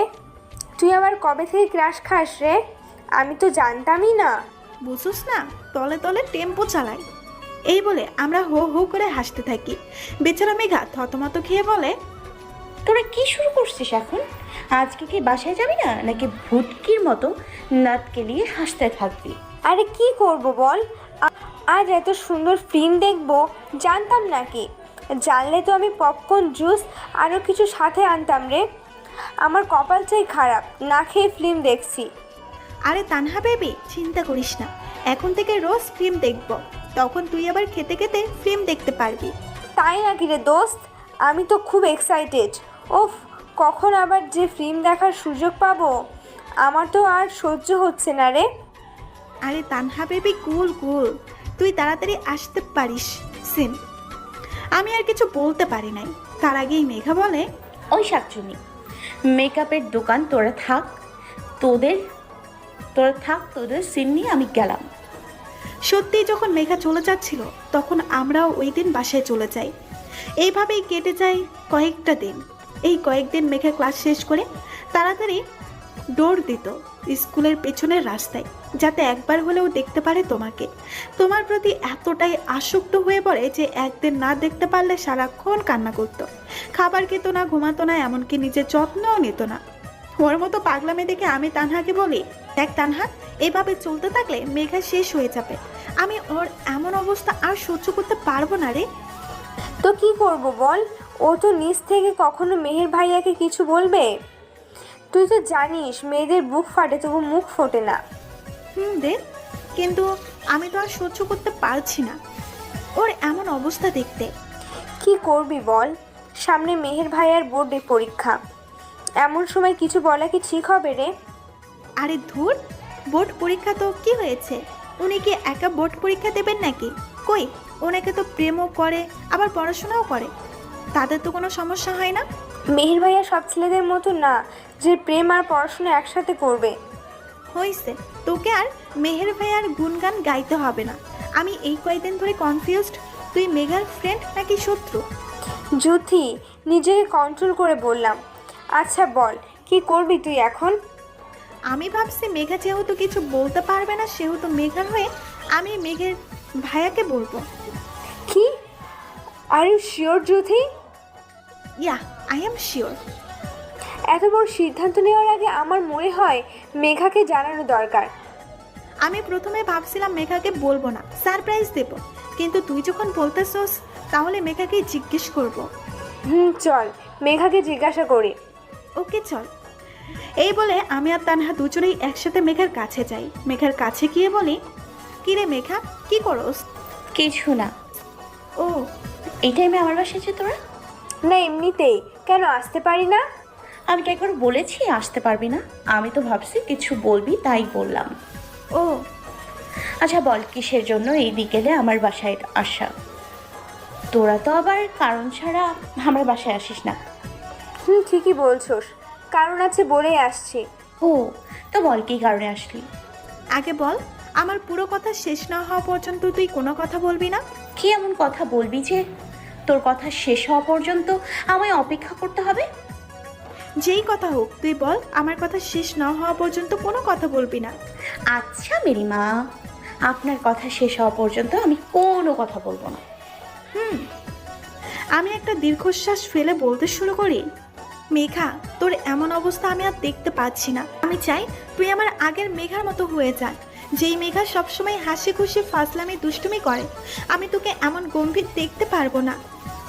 আমি একটানে কথাগুলো বলে একটা দীর্ঘশ্বাস ফেলে আবারও বলতে লাগলাম, আমি একটা সিদ্ধান্ত নিয়েছি। আমি জানি তুই নিজ থেকে কখনো মেহের ভাইয়াকে কিচ্ছু বলবি না, তাই আমি আজ মেহের ভাইয়াকে তোর পছন্দের কথা জানাবো। এখন তুই বল আমার সিদ্ধান্ত ঠিক কিনা। বর্তমান জ্যোতি একটু থেমে মেহেরের উদ্দেশ্যে বলে, আমার কথা শুনে মেঘা খুশি না হয়ে বরং গম্ভীর গলায় কি বলেছিল জানেন? মেহের ভাইয়া, কি বলছে আমাকে বলো। জুথি একটা তাচ্ছিল্যের হাসি দিয়ে আবার বলতে শুরু করলো। আমার কথা শুনে মেঘা বলে, কি সুন্দর ভাবলি। আমার কথা একবারও কি মেহের দিকটা দেখলি না? ভালোবাসাটা কখনো জোর করে হয় না, নিজ মন থেকে ভালোবাসা আসে। আমি চাই না মেহের কারো কথা শুনে আমার ভালোবাসা উপলব্ধি করুন। যদি তা চাইতাম তাহলে আমার এত অপেক্ষা করার প্রয়োজন ছিল না। এই বলে মেঘা পাগলের মতো হাসতে থাকে। আমি ভাবলাম হয়তো মেহের ভাইয়াকে না পাওয়ায় মেঘা পাগল হয়ে গেছে, কিন্তু আমার ধারণাকে অপেক্ষা করে মেঘা বলে, কি ভাবতেছস আমি মেহেরের শোকে পাগল হয়ে গেছি? আরে আমি ভাবতেছি তোরা আমার ফ্রেন্ড হলে কিভাবে, এতদিনও আমায় চিনতে পারলি না। এই বলে মেঘা আবারও হাসতে থাকে। আমি মেঘার এমন আচরণ দেখে ওর দিকে ব্যাককেলের মতো তাকিয়ে থাকি। আমাকে মেঘার দিকে তাকিয়ে থাকতে দেখে মেঘা অনেক কষ্টে হাসি থামিয়ে বলল, কি হচ্ছে কিছুই মাথায় ঢুকছে না তোর, তাই তো? তুই ভাবতেছস আমি মেহেরকে পাবো। তোর এমন সিদ্ধান্ত দেখে তোকে জড়িয়ে ধরবো, অনেকগুলো পাপ্পি দিব, থ্যাঙ্কস বলবো, আর তুই আমার উত্তরে বলবি ফ্রেন্ডের জন্য এটুকু করতেই পারবো। ফ্রেন্ডের জন্য এইটুকু করতে পারবো না তো ফ্রেন্ড হলাম কিসের জন্য? আরে এইসব ভেবে থাকলে তোর চিন্তা ভাবনা পুরোটাই ভুল। এরপর যা বলে তাতে আমার চোখ কপালে উঠে যায়। মেঘা বলল, তোরা কি ভাবছস আমি ওকে পছন্দ করি? এই কথা বলবি আর ও নাচতে নাচতে আমাকে প্রপোজ করতে আসবে? আমার বাবার এত টাকা আর আমার মতো সুন্দরী মেয়ে দেখলেই প্রেমে পড়ে যাবে। আরে ও এমন ছেলে না, ও কারো বাবার টাকা আর সুন্দরী মেয়ের প্রতি আকৃষ্ট হয় না। মেঘা একটু থেমে আবার বলল, আমার থেকে হাজার গুণ সুন্দরী মেয়েও যদি ওকে প্রপোজ করে তাহলে ও হাসতে হাসতে রিজেক্ট করে দেবে। কেন রিজেক্ট করে দেবে জানিস? আমি কাকে কি বলতেছি তোরা কেমনে জানবি? জানলে আজকে আমাকে এই কথা বলতে পারতি না। যেখানে এত সুন্দরী টাকাওয়ালা মেয়েকে রিজেক্ট করে দেয় যাতে ওর পড়ায় কোনো ক্ষতি না হয়, সেখানে আমি কি? ও কি মনে করে জানিস? যে মেয়ে প্রেমের প্রস্তাব দেয় সে মেয়ে কখনোই ভালো তো হবেই না, উল্টো তার পড়াশুনো শেষ হবে। তো এখনো বল, মেহেরকে গিয়ে বলবি আমি তাকে পছন্দ করি। আমি আর তানহা কি বলবো কিছুই বুঝতে পারছি না। দুইজনেই যেন তখন পাথরের মূর্তি হয়ে গেছিলাম। আমি মুখ দিয়ে কিছু বলবো তার আগেই মেঘা বলে ওঠে, তোরা আমাকে কখনো বুঝিসনি। এখন যদি উনি জানে আমি ওনাকে ভালোবাসি তাহলে অন্য মেয়েদের মতো আমিও ওনার কাছে খারাপ হয়ে যাব। থাক না কিছু ভালোবাসা একতরফা, এতে তো কারোর কোনো ক্ষতি নেই। অযথা ভালোবাসি কথা বলে খারাপ হওয়ার কি দরকার? আজ আমি যেন স্ট্যাচু হয়ে গেছি, আমার মুখ দিয়ে কোনো কথা বের হচ্ছে না। আমি আসলে একতরফা ভেবে গেছি। সত্যি যদি মেহের ভাইয়া না মানতো তাহলে তো মেঘা সহ্য করতে পারতো না। আমি তখন আর কিছুই ভাবতে পারছিলাম না, নিজেকে খুব বড় অপরাধী মনে হচ্ছিল। আমি আর কিছু ভাবতে পারি না। আমার ভাবনায় সেট পড়ে তানহার কথায়। তানহা বলে ওঠে, তুই আমার একটু বেশি ভাবতেছোস না? যদি এর উল্টো হয় তখন? সবসময় যে খারাপ হয় তা কিন্তু না। এমনও তো হতে পারে ভাইয়া তোকে অ্যাকসেপ্ট করে নিয়েছে। একবার বলে দেখলে তো কোনো ক্ষতি নাই। তানহার কথায় আমিও সব দ্বিধা ছেড়ে ফেলে বলে উঠি, মেঘা তানহা তো ঠিকই বলেছে, একবার বলে দেখলে তো আর কোনো সমস্যা নেই। আমাদের কথা শুনে মেঘা যে এত রেগে যাবে আমি ভাবিনি। মেঘা রাগে গসগস করতে করতে বলে ওঠে, তোরা যদি মেহেরকে কিছু বলোস তাহলে আমার মরা মুখ দেখবি। আমি কি করব বুঝতে পারছিলাম না। ওইদিকে মেঘার এমন কথা শুনে তানহা ফুপিয়ে ফুপিয়ে কাঁদতে থাকে। নিজেকে কন্ট্রোল করে বললাম, মেঘা পাগল হয়েছিস নাকি? এবার বলছোস কিছু বললাম না। আর কোনোদিন মরার কথা বললে তোকে আর কষ্ট করে মরতে হবে না, আমি নিজেই তোকে মেরে পালি চাপা দিয়ে আসবো। আরো অনেক কিছু বলে বুঝিয়ে শুনিয়ে আমরা নিজেদের বাসায় চলে যাই। এদিকে তোমার ভাইয়া বোর্ড পরীক্ষা শুরু হয়ে যায়। দেখতে দেখতে তোমার পরীক্ষাও শেষ হয়ে যায়। এরপর আর তোমাকে স্কুলে আসাই দেখতাম, এমনকি রাস্তার উলিগলিতেও তোমার দেখা পাওয়া যেত না। তোমাকে না দেখতে পেয়ে মেঘা প্রচুর ভেঙে পড়ে, ঠিকমতো খাওয়া দাওয়া করে না, নিজের যত্ন নেয় না, স্কুলেও আসতো। এমনকি আমাদের সাথে 15 দিন কোনো কথা বলে নাই, সারাক্ষণ ঘরে দরজা বন্ধ করে ফুপিয়ে ফুপিয়ে কান্না করতো। তোমার এভাবে চলে যাওয়া ও কিছুতেই মানতো না। একদিন আমি আর তানহার ডিসিশন নেই, যেভাবেই হোক মেঘার সাথে কথা বলবো, দরকার হলে সারা দিন রাত অপেক্ষা করব, তবুও কথা বলে ছাড়বো। যেই কথা সেই কাজ। আমরা সকালে মেঘার বাসায় যাই, অনেকক্ষণ ওর দরজায় টোকা দেয় কিন্তু খুলে না। তাই আন্টিকে বাধ্য হয়ে জিজ্ঞেস করতে আমরা আন্টির কাছে গিয়ে জিজ্ঞেস করি, আন্টি মেঘা এখনো ওঠে নাই? আগে তো ভোরে ঘুম থেকে উঠতো, তাহলে আর একটু লেট যে? আন্টি আমাদের কথায় কান্না করতে করতে অস্পষ্ট গলায় বলে, জানি না মেয়েটার কি হয়েছে, ঠিকমতো খায় না, নিজের যত্ন নেয় না, স্কুলে যায় না, কথা বলে না। আমার মেয়েটা কেমন জানি চুপ হয়ে গেছে। আমি আমার মেয়ের এমন অবস্থা আর সহ্য করতে পারছি না। তোমরা আমার মেয়েকে আগের মতো করে দাও। আন্টির কথা শুনে আমরাও আন্টির সাথে কান্না করে দিই। আমাদের কান্না করতে দেখে আন্টি আরো জোরে জোরে চিৎকার দিয়ে কান্না করতে থাকেন। আন্টিকে এমন করে কান্না করতে দেখে আমি নিজেকে কন্ট্রোল করে আন্টিকে বললাম, আন্টি আপনি এইভাবে ভেঙে পড়বেন না, এখন তো আমরা আসছি, দেখবেন সব ঠিক হয়ে যাবে, মেঘাও ঠিক আগের মতো হয়ে যাবে। তোমার কথা যাতে সত্যি হয়। দেখছো তোমরা কখন আমার বাসায় আসছো, আমি এখনো কিছু খেতে দিলাম না। আরে আন্টি এত ব্যস্ত হতে হবে না, আমরা খেয়ে আসছি। তুই বাসা থেকে খেয়ে আসছোস, ভালোই হয়েছে, তোর ভাগেরটা আমি খেতে পারবো। হ খা, শুধু আমার ভাগেরটা না, পুরো রান্নাঘরের সব খাবার খেয়ে ফেল, রাক্ষসী। তুই এটা কি বললি? আমি কি আর ইচ্ছে করে খাবো বলছি নাকি? আন্টি বলছে তাই রাজি হয়েছি। তুই তো জানিস আমি আবার বড়দের কথা ফেলতে পারি না। আন্টি আপনি বলেন, আমি ঠিক বলছি না? একদম ঠিক বলছো, এটা তো তোমারই বাসা, যা ইচ্ছে করবে আমাকে বলবে। আমার প্রতি আন্টির এত কেয়ারিং দেখে তানহা লুচের মতো ফুলছে। আমি তাদেরকে মুসকে মুসকে হাসছি। খাওয়া দাওয়া শেষ করে আন্টির সাথে গল্প করতে লাগলাম। হঠাৎ মেঘার দরজা খুলে। মেঘাকে দেখে আমার চোখ কপালে উঠে গেছে। এই কয়দিনে মেয়েটা শুকিয়ে কাঠ হয়ে গেছে, চোখের নিচে কালি পড়ে গেছে। আমি আর তানহা দৌড়ে গিয়ে জড়িয়ে ধরি মেঘাকে, আর কান্না করতে করতে বলি, ওই কুত্তা, আমরা কি তোর কেউ হয় না? কেমনে ভুলে গেলে আমাদের? স্কুলে যাস না, বাসায় সারাক্ষণ দরজা লাগিয়ে রাখোস। মানছি জুথি রাক্ষসী, কিন্তু আমি তো মানুষ, তাহলে আমার সাথে কথা বলোস না কেন? আমাদের কথায় মেঘা চোখ থেকে 2 ফোঁটা জল গড়িয়ে পড়ে। মেঘা লো ভয়েসে বলে, আমি তোদের মতো হারামি ফ্রেন্ডদের কিভাবে ভুলি? আসলে শরীরটা ভালো ছিল না, তাই স্কুলে যাওয়া হয় নাই। আচ্ছা রুমে চল, রুমে গিয়ে কথা বলবো। এই বলে আমরা 3 জন রুমে ঢুকি। রুমে ঢুকে দেখি রুমের অবস্থা নাজেহাল। রুমের সব জিনিসপত্র এদিক সেদিক পড়ে আছে, কাঁচা জিনিস ভেঙে একাকার হয়ে গেছে। রুমের এই অবস্থা দেখে তানহা জিজ্ঞাসা করে, রুমে এসব কি দেখছি? আরে তেমন কিছুই না, নিজের কষ্ট ওদের উপর ছাড়ছি। মানে কি? তুই কি মেহের ভাইয়াকে মিস করতেছস? মেহেরের কথা শুনে মেঘা নিজের কান্না আর ধরে রাখতে পারে না, ফুপিয়ে ফুপিয়ে কাঁদতে থাকে। মেঘাকে এইভাবে কাঁদতে দেখে ওকে শান্ত করার জন্য বলি, মেঘা প্লিজ কান্না করিস না, দেখিস মেহের ভাইয়া একদিন ঠিক ফিরে আসবে।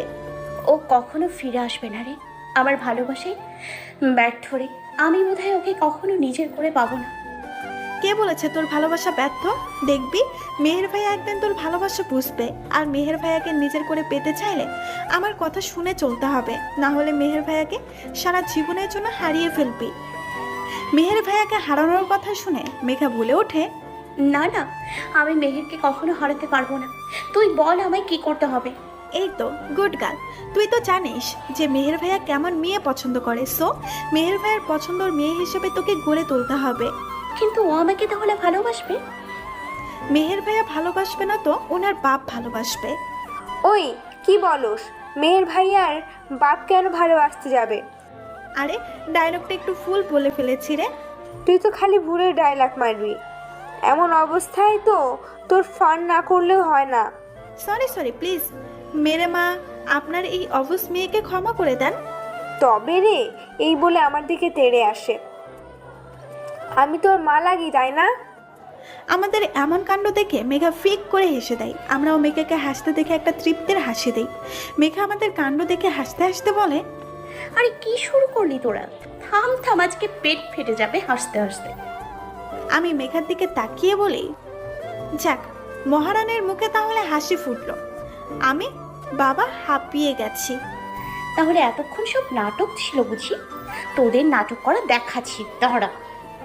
এই বলে মেঘা আমার দিকে তেড়ে আসতে থাকে। মেঘাকে তেড়ে আসতে দেখে আমি বলে উঠি, ওই মেঘা প্লিজ প্লিজ আমার দিকে আর এগোস না, ভয়ে আমার প্রাণ আত্মা পেরিয়ে আসছে রে। আমি আজকে অন্তত আগের মতো ধোলাই দিস না, হে আল্লাহ, তুমি আমায় রহম করো। আমি ভয়ে ভয়ে মেঘার মুখের দিকে তাকিয়ে দেখি মুখটা ফ্যাকাশে হয়ে গেছে, যেন রাজ্যের সব মেঘ এসে ওর মুখে ধরা দিয়েছে। আমি অবাক হয়ে জিজ্ঞেস করি, ওই মুখটা আমার বাংলার পাস্তার মতো করে রাখছোস কেন? না তেমন কিছু না রে, আসলে স্কুলের কথা খুব মনে পড়ছে রে। আমি ওকে কাঁদতে দেখে দৌড়ে ওর কাছে যাই আর বলি, মেঘা প্লিজ এইবার ভেঙে পড়িস না। তুই এভাবে ভেঙে পড়লে মেহের ভাইয়াকে পাওয়ার আশা ছেড়ে দে।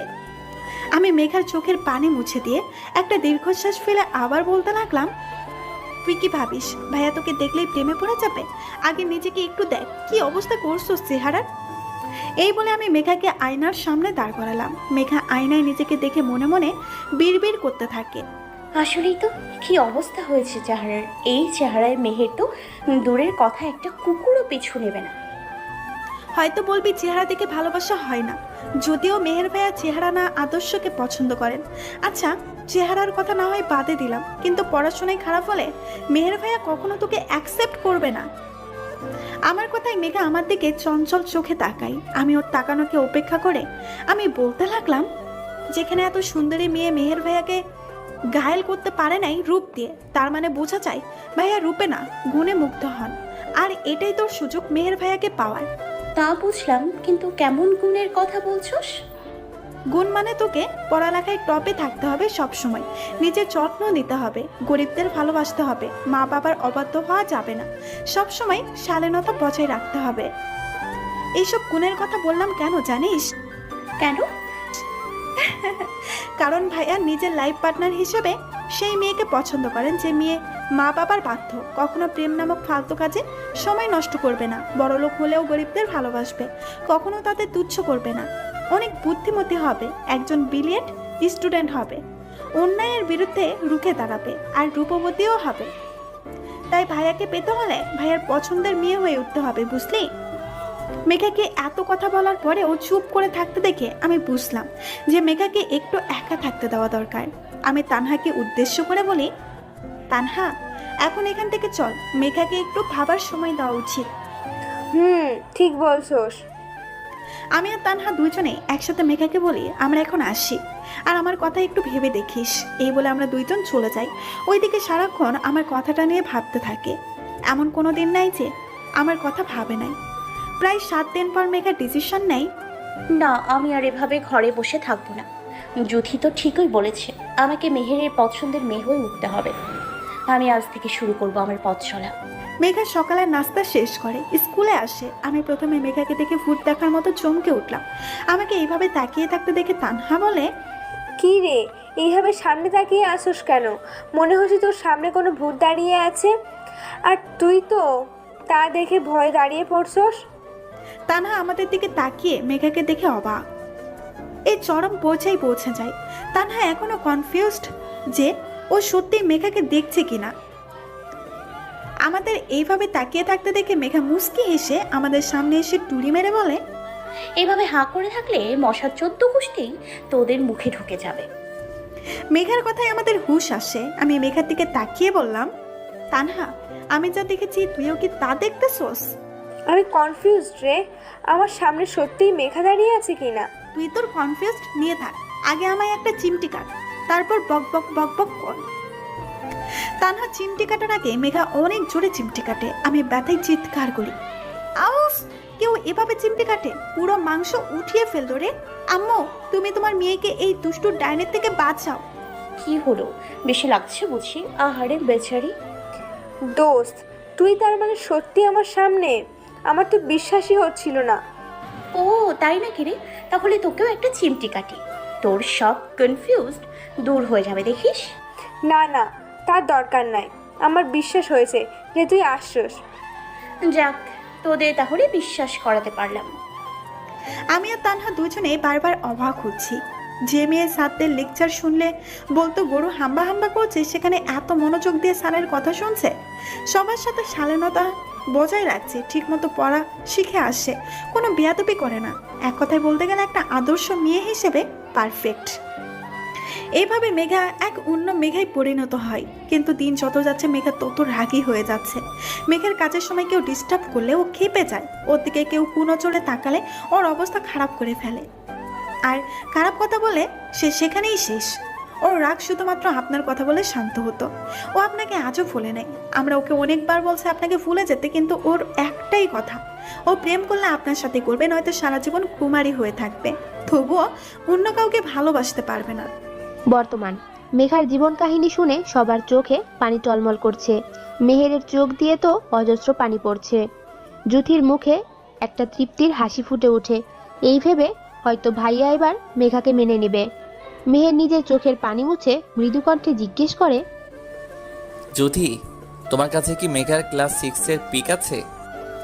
মেহেরের কথা শুনে জুথি অবাক।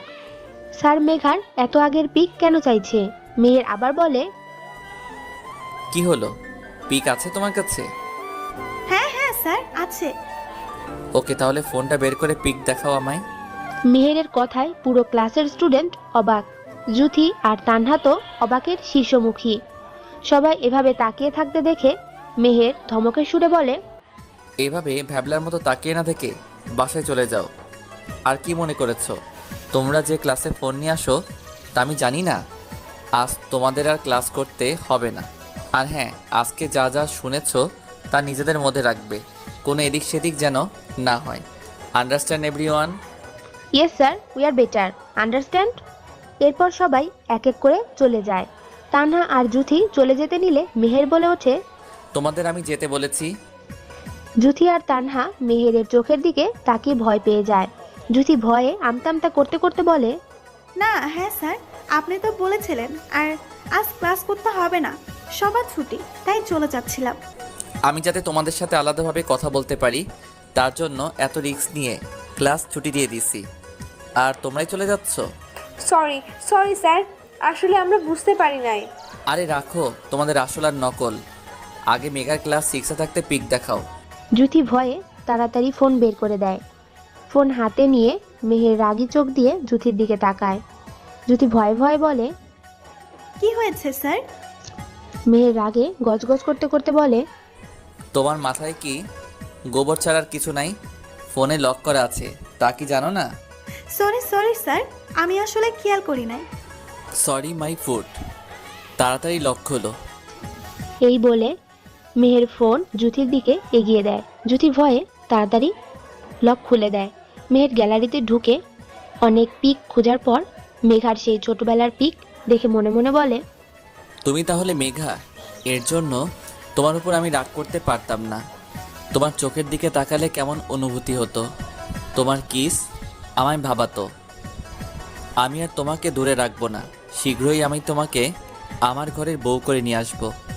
তবে আমি জানি তুমি আমার সহজ কথায় রাজি হবে না, তাই মেহের তানহা আর জুথিকে উদ্দেশ্য করে বলে, এখন তোমরা বাসায় চলে যাও। আর আমাকে যে মেঘার ব্যাপারে বলছো তা যেন মেঘা ঘুণাক্ষরেও টের না পায়। মেহের কথার জবাবে জি স্যার বলে ওরা চলে যায়। মেহের স্কুল থেকে বেরিয়ে বাসায় চলে যায়। ডিনারে মেহের তার বাবা মাকে উদ্দেশ্য করে বলে, বাবা মা, তোমরা তো চাও আমি বিয়ে করি, তাই তো? মেহেরের কথা শুনে মেহেরের বাবা মা অবাক হয়ে যায়। মেহেরের মা বলেন, বাবা তুই ঠিক আছিস তো? তোর শরীর টরীর খারাপ করলো না তো আবার? মায়ের এমন আচরণ দেখে মেহের গম্ভীর গলায় বলল, আমি একদম ঠিক আছি, এইসব ফালতু কথা বাদ দাও তো। আমি যা বলছি শোনো। আমি এতদিন বিয়ে করতে চাই নাই, কারণ আমি আমার মেঘ পাখিকে ভালোবাসতাম বলে। কিন্তু জানো, আমি লন্ডনে চলে যাওয়ার 5 বছর পর দেশে ফিরে মেঘকে অনেক খুঁজছি, তবুও পাই নাই। শেষমেশ ভাবি মেঘ নিশ্চয়ই তার স্কুল বদলাবে না। এই বিশ্বাসে আমি ভার্সিটিতে জয়েন হই, শুধুমাত্র আমার মেঘ পাখিকে খুঁজে পাওয়ার আশায়। আজ আমি আমার মেঘ পাখিকে খুঁজে পেয়েছি, আর আমি ওকে অনেক ভালোবাসি, তাই এই সপ্তাহে ওকে বিয়ে করতে চাই। মেয়ে নিয়ে তোমাদের চিন্তা করতে হবে না, কারণ মেয়ে আমার মনের মতো। আর তোমরা তো আমাকে চিনোই, আমার রুচি কেমন তাও জানো। কাল তোমরা মেয়ে দেখতে যাবা। মেহেরের বাবা মা দুজনেই অবাকের চরম পর্যায়ে পৌঁছে গেছে। তারা একটু আঁচও পেল না যে তার ছেলে একটা মেয়েকে ভালোবাসে। ছেলের মুখে বিয়েতে রাজি হওয়া আর এমন ভালোবাসা দেখে তারাও রাজি হয়ে যান। এইদিকে মেঘা সারাদিন রুমের দরজা লক করে কান্না করতে থাকে, আর মেহেরের 14 গোষ্ঠী উদ্ধার করে ফেলছে গালি দিয়ে। কান্না করতে করতে কখন যে ঘুমিয়ে পড়ছে নিজেও জানে না। ঘুম থেকে উঠে দেখে 10টা 23 বাজে। মেঘা আস্তে আস্তে সব মনে করার চেষ্টা করে। মেঘার সব কিছু মনে পড়েও যায়। মেঘা বলে, শালা খবিস, কুত্তা, বিলাই, হনুমান, কচ্ছপ, হারামি, তোকে আমি সামনে পেলে আলুর ভর্তা বানিয়ে কুকুরকে খাওয়াতাম। তোর জন্য আমার এখন খিদায় পেট ছুঁই ছুঁই করতেছে। আমি বাবা সহ্য করতে পারবো না ক্ষুধার জ্বালা। যাই ফ্রেশ হয়ে গিয়ে দেখি কি রান্না করছে। এই বলে মেঘা তোয়ালে নিয়ে ওয়াশরুমে চলে যায়। অন্যদিকে মেহের নিজের পার্সোনাল নাম্বার থেকে মেঘাকে ফোন করে। মেঘা ওয়াশরুম থেকে বেরিয়ে দেখে ফোন বাজছে। মেঘার কারো সাথে কথা বলার এখন ইচ্ছে নাই, তাই ফোন রিসিভ করে না। এই বলে মেঘা রুম থেকে বের হয়ে যায় খাবার খেতে। প্রায় 10 কল দেওয়ার পরও কল রিসিভ না করায় মেহের মেসেজ লিখে সেন্ড করে যে, এবার কল রিসিভ না করলে আমি তোমার বাসায় আসতে বাধ্য হব।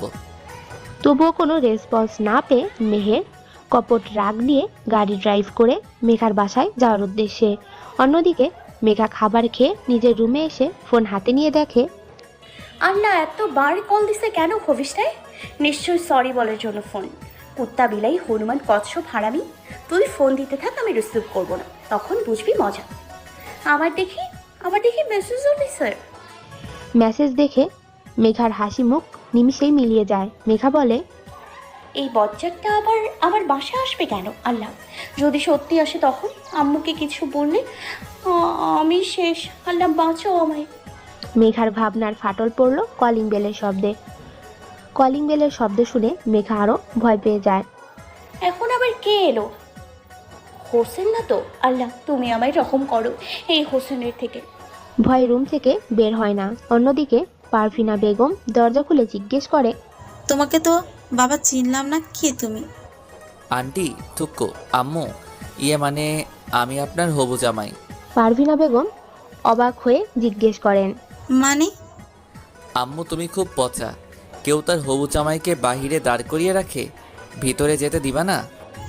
আরে কি আজব, চিনি না অথচ বলতেছো আমার জামাই। আচ্ছা আম্মু, আমাকে চিনতে পারছেন না তো? আমি হোসেন, আপনার মেয়ের ভালোবাসা। এবার তো ভিতরে ঢুকতে দিবেন? পারভিনা বেগম এবার কিছু জিজ্ঞেস করেন না, কারণ জানেন যে তার মেয়ে হোসেন নামের একটা ছেলেকে পছন্দ করে। পারভিনা বেগম কফি নিয়ে এসে মেহেরের পাশে বসেন। মেহের কফি খেতে খেতে পারভিনা বেগমকে সব কাহিনী বলেন। পারভিনা বেগম বিয়েতে রাজি হন। তারপর জামাই প্লাস শাশুড়ি মিলে অনেক হাসাহাসি করে। অনেক হাসাহাসি শব্দ শুনে মেঘা বলে, কি ব্যাপার, এত হাসতেছে কারা? তার মানে কি হোসেন আসে নাই? গিয়ে দেখবো কি না, যদি হোসেন আসে তখন? এইভাবে দ্বিধাদ্বন্দ্ব করে মেঘা শেষ পর্যন্ত দরজা খুলে ড্রয়িং রুমে তাকায়। ড্রয়িং রুমে হোসেনকে দেখে যেই দরজা আটকাতে যাবে অমনি পারভিনা বেগম বলে ওঠে, কিরে মেঘা, ওখানে দাঁড়িয়ে আছিস কেন? এদিকে আয়। ধুর, কেন যে আমি দরজা খুলতে গেলাম? এখন কথা না শুনলে তো সন্দেহ করবে, তার থেকে ভালো যাই।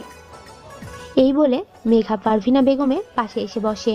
পারভিনা বেগম ওদের মনোমালিন্য দূর করার জন্য কাজের ছুতো নিয়ে চলে যান। পারভিনা বেগম চলে যেতেই মেহের বলে ওঠে, ভালোবাসো আমায়? বিয়ে করবে আমায়? মেহেরের কথা শুনে মেঘা অবাক হয়ে যায়, আবার মনে মনে খুশিও হয়। মেঘা মনে মনে বলে, আমি কি স্বপ্ন দেখছি নাকি এটা বাস্তব? জানি তুমি আমায় খারাপ ভাবছো খুব, আর এটাও ভাবছো সবার ক্রাশ বয় তোমাকে কেন এইসব জিজ্ঞাসা করছে। মেহের থেমে যায়। মেহেরকে থেমে যেতে দেখে মেঘা বলে ওঠে, কি কারণ? মেঘার জানার কৌতূহল দেখে মেহের মুচকি হেসে বলল, কারণ এই যে আমি তোমাকে তোমার প্রেমে পড়ার 1 মাস 13 দিন 7 ঘন্টা 23 মিনিট আগে থেকে আমি ভালোবাসি। অতীত একদিন তুমি একটা ছেলের হাত মুচকিয়ে দিয়েছো তোমার হাত ধরার কারণে। তুমি ওকে লাঠি দিয়ে প্রচুর পিটাও আর বলতে থাকো, তুই জানোস আমি তোকে পছন্দ করি না, তবুও তুই আমার পেছনে ঘোরস। অনেকবার ওয়ার্নিং করেছি, মানুষ নাই। আমি কোনো ঝামেলা করতে চাই না দেখে তোকে এতদিন সহ্য করেছি, কিন্তু তুই আজ সীমা লঙ্ঘন করে ফেলছোস। তুই দেখছোস আমি তোর প্রপোজ অ্যাকসেপ্ট করি নাই, কারণ তোকে একবারও ছেড়ে দিয়েছিলাম, কিন্তু তোকে আমার ছাড়া উচিত হয়নি। তোর সাহস খুব বেড়েছে, তুই আমার হাত টাচ করছোস। ছেলেটার এমন বেহাল অবস্থা দেখে একটি মেয়ে এসে বলে, মেঘু চল এখন, ছেলেটাকে পরে দেখে নেব, ক্লাসের সময় হয়ে গেছে। যা মার দিছি অন্তত আর পেছনে লাগবে না, আবার আসলে আর বাঁচবে না। এই বলে তুমি চলে যাও। আমি তোমার সেই রাগী চেহারার প্রেমে পড়েছিলাম। তোমার অন্যায়ের বিরুদ্ধে রুখে দাঁড়ানোর দৃশ্য আমাকে ক্ষত বিক্ষত করেছে। আমি তখনও বুঝি নাই আমি তোমাকে ভালোবাসি। যখন আমি এসএসসি পরীক্ষায় A+ পাই, বাবা মা আমাকে লন্ডনে পাঠায়। ওখানে যাওয়ার পর তোমার প্রতি আমার ভালোবাসাটা বুঝি। তারপর থেকে প্রতিদিন তোমার কথা ভাবি। এইভাবে 5 বছর কেটে যায়। দেশে এসেও তোমাকে আমি প্রচুর খুঁজেছি। জানো, তোমাকে আমি যখন প্রথম দেখি তখন আমার মেঘ পাখির কথা মনে পড়ে যায়। ও ঠিক এভাবে গালি দিত। তারপর আবার তুমি যখন ফুচকাওয়ালার টাকা ছেলেগুলোর কাছ থেকে নিয়ে নিলে, তোমার সব স্বভাব চরিত্র আমার মেঘ পাখির সাথে মিলে যেত। এমনকি তুমি রাগলে তোমার চোখে যে অনুভূতি ছিল তা আমার মেঘ পাখির মাঝেও ছিল। আমি তো মাঝে মাঝে ভাবতাম তুমি আমার মেঘ পাখি নও তো। তারপর আজ জ্যোতি যখন বলল তুমি আমাকে ভালোবাসো, তুমি কি কি করতে সব যখন আমি জানি, তখন আমার মেঘ পাখির আচরণের কথা মনে পড়ে যায়। আমার মাথায় একটা কথা আসে, তোমার ছোটবেলার পিক দেখলে আমার সব কনফিউজ দূর হয়ে যাবে। তাই জ্যোতিকে বলি তোমার ক্লাস 6-এর পিক দেখাতে। তোমার পিক দেখে আমি এবার শিওর হয়ে যাই মেঘা তুমি আমার মেঘ পাখি। মেঘা, আজকের কাজকর্মের জন্য আমি লজ্জিত। আমাকে কি ক্ষমা করা যায় না? আমায় ক্ষমা করে দিয়ে তুমি মেঘা থেকে আমার মেঘ পাখি হবে, আমায় বিয়ে করবে, আমাকে তোমার হাত ধরার অধিকার দিবে। আমি কথা দিচ্ছি, আমি মরে যাওয়ার আগ পর্যন্ত তোমার গায়ে একটা আঁচও আসতে দিব না। অনেকক্ষণ মেঘার দিকে তাকিয়ে থাকে মেহের, কিন্তু কোনো উত্তর না পেয়ে মেহের হতাশ হয়ে চলে যেতে নেয়। পিছন থেকে হাত ধরে ফেলে মেহের। পিছনে তাকাতেই মেঘা মেহেরকে জড়িয়ে ধরে, কান্না করতে করতে বলে, তুমি কি করে ভাবলে সামান্য কয়েকটা কথা আমাকে তোমার থেকে দূরে সরিয়ে দেবে? ভালোবাসি, নিজের জীবনের চাইতেও বেশি ভালোবাসি প্রিয়। আমিও খুব ভালোবাসি আমার মেঘ পাখিকে। কিছুদিন পর মেঘা আর মেহেরের বিয়ে হয়ে যায়।